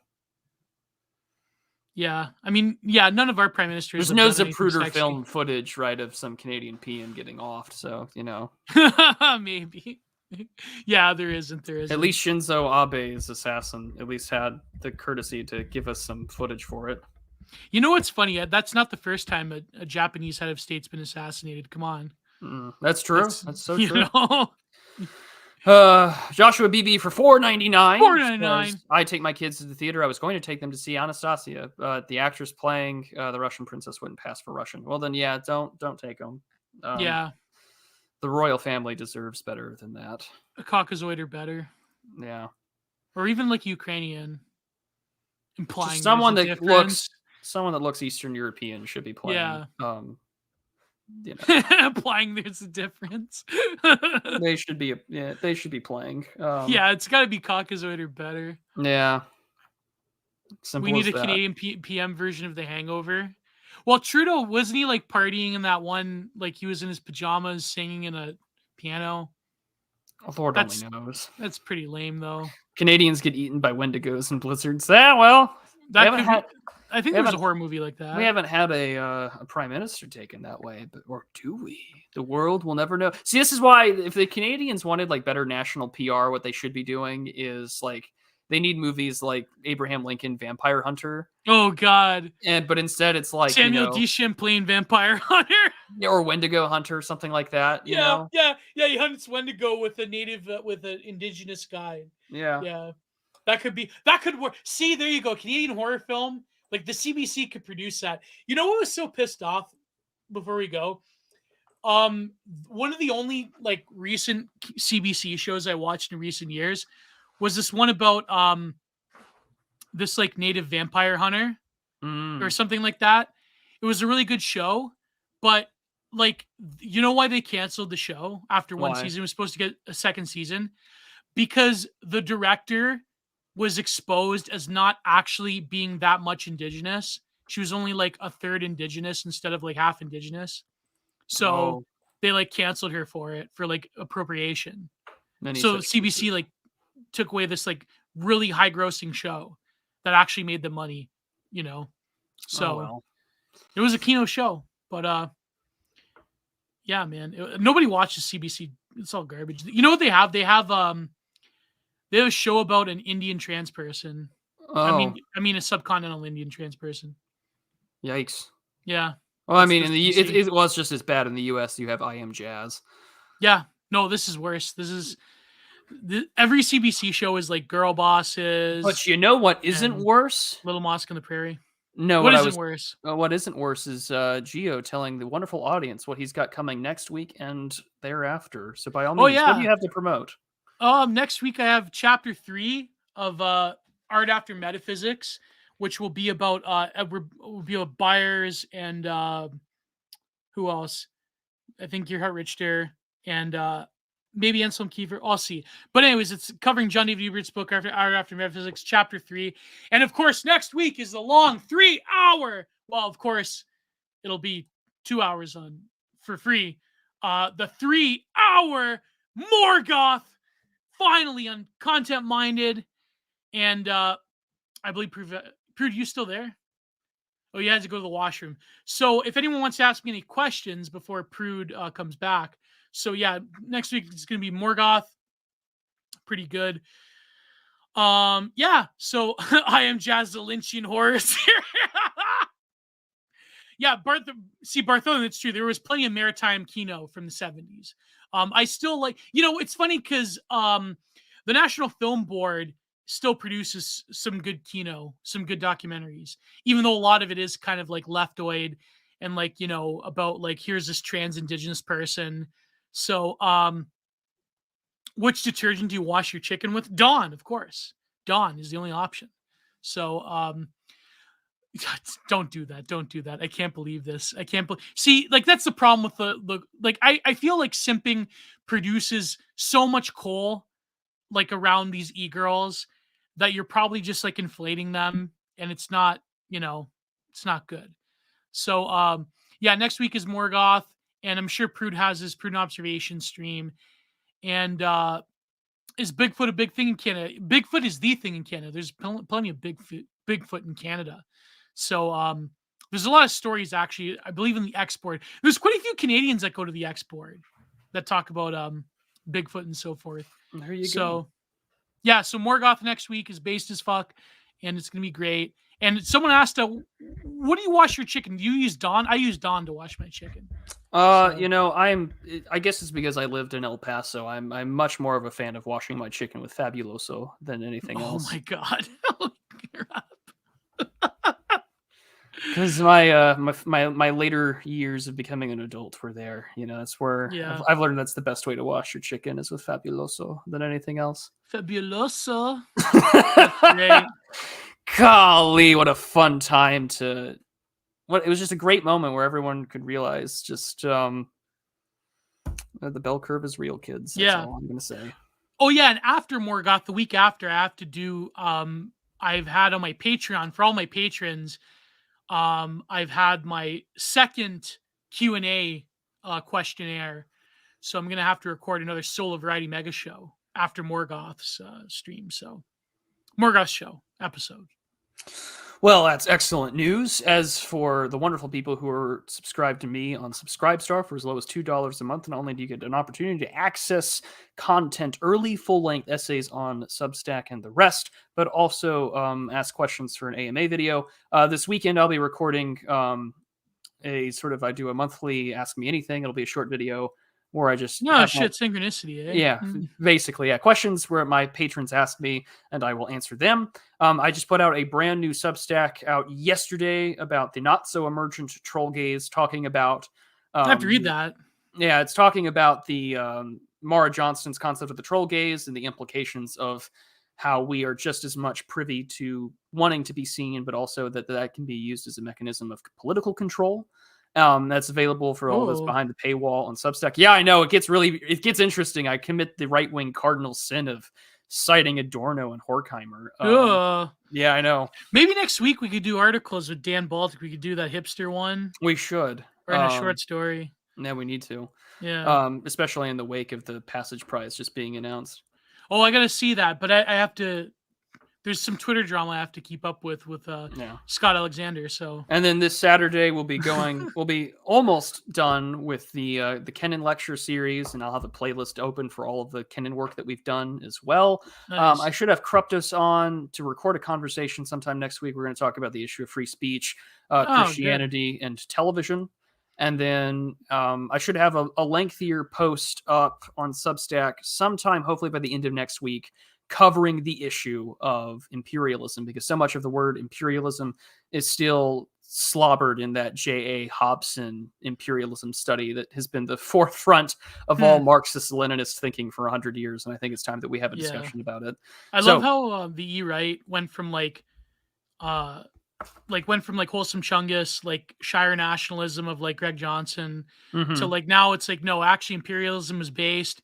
and Spangler was right, and the white man deserves to, well, not to say it, but I noticed like there is a sea change. I feel like there is people like we're more willing to like counter signal, like, which is something I sympathize with, like, but at the end of the day, we have to realize like that's totally unrealistic. The whole like everyone gets their own little nationalism, like that's not going to happen. Um, you need empires. You need empires, but that's Yeah, I mean, as a guy who adheres to sort of the realist school of thought, yeah. hegemony is something that nations innately seek once they've secured themselves. Well, So Europe nowadays, right? Like that's case in point. yeah, so I All mean, these little ankle biter, like well, Baltic states, and yeah. and then of course at the end of next month, I'll be back on Semyagog's channel to talk about the situation with like U.S. relations to Poland and how that affects the war. So plenty of stuff to go on in the future, and by all means, Oh, I also want to try to continue with my E-Write series. I gotta write. that the was a second very part. good discourse. Yeah. That was Oh, very you like that correspondence I one? did. Eh? I quite enjoyed Yeah, it. nice. I did. So, as Vex Peril says, Adito Pru Geo and the non-dinner lady haunting Pipu, Hmm. we have to enjoy we love our apustayas and Pipus of the world. Oh yeah. I have an article that I need to finish writing about apustayas. I've gone a little meta, but that's what Substack is for. So support Geo down below in the links of the description. By all means, support me on Subscribestar, buy me a coffee, send either of us a manual typewriter as well as your money, and we will see you all next Thursday on Geo's channel. God bless. Goodbye. Too sweet. See you, gents.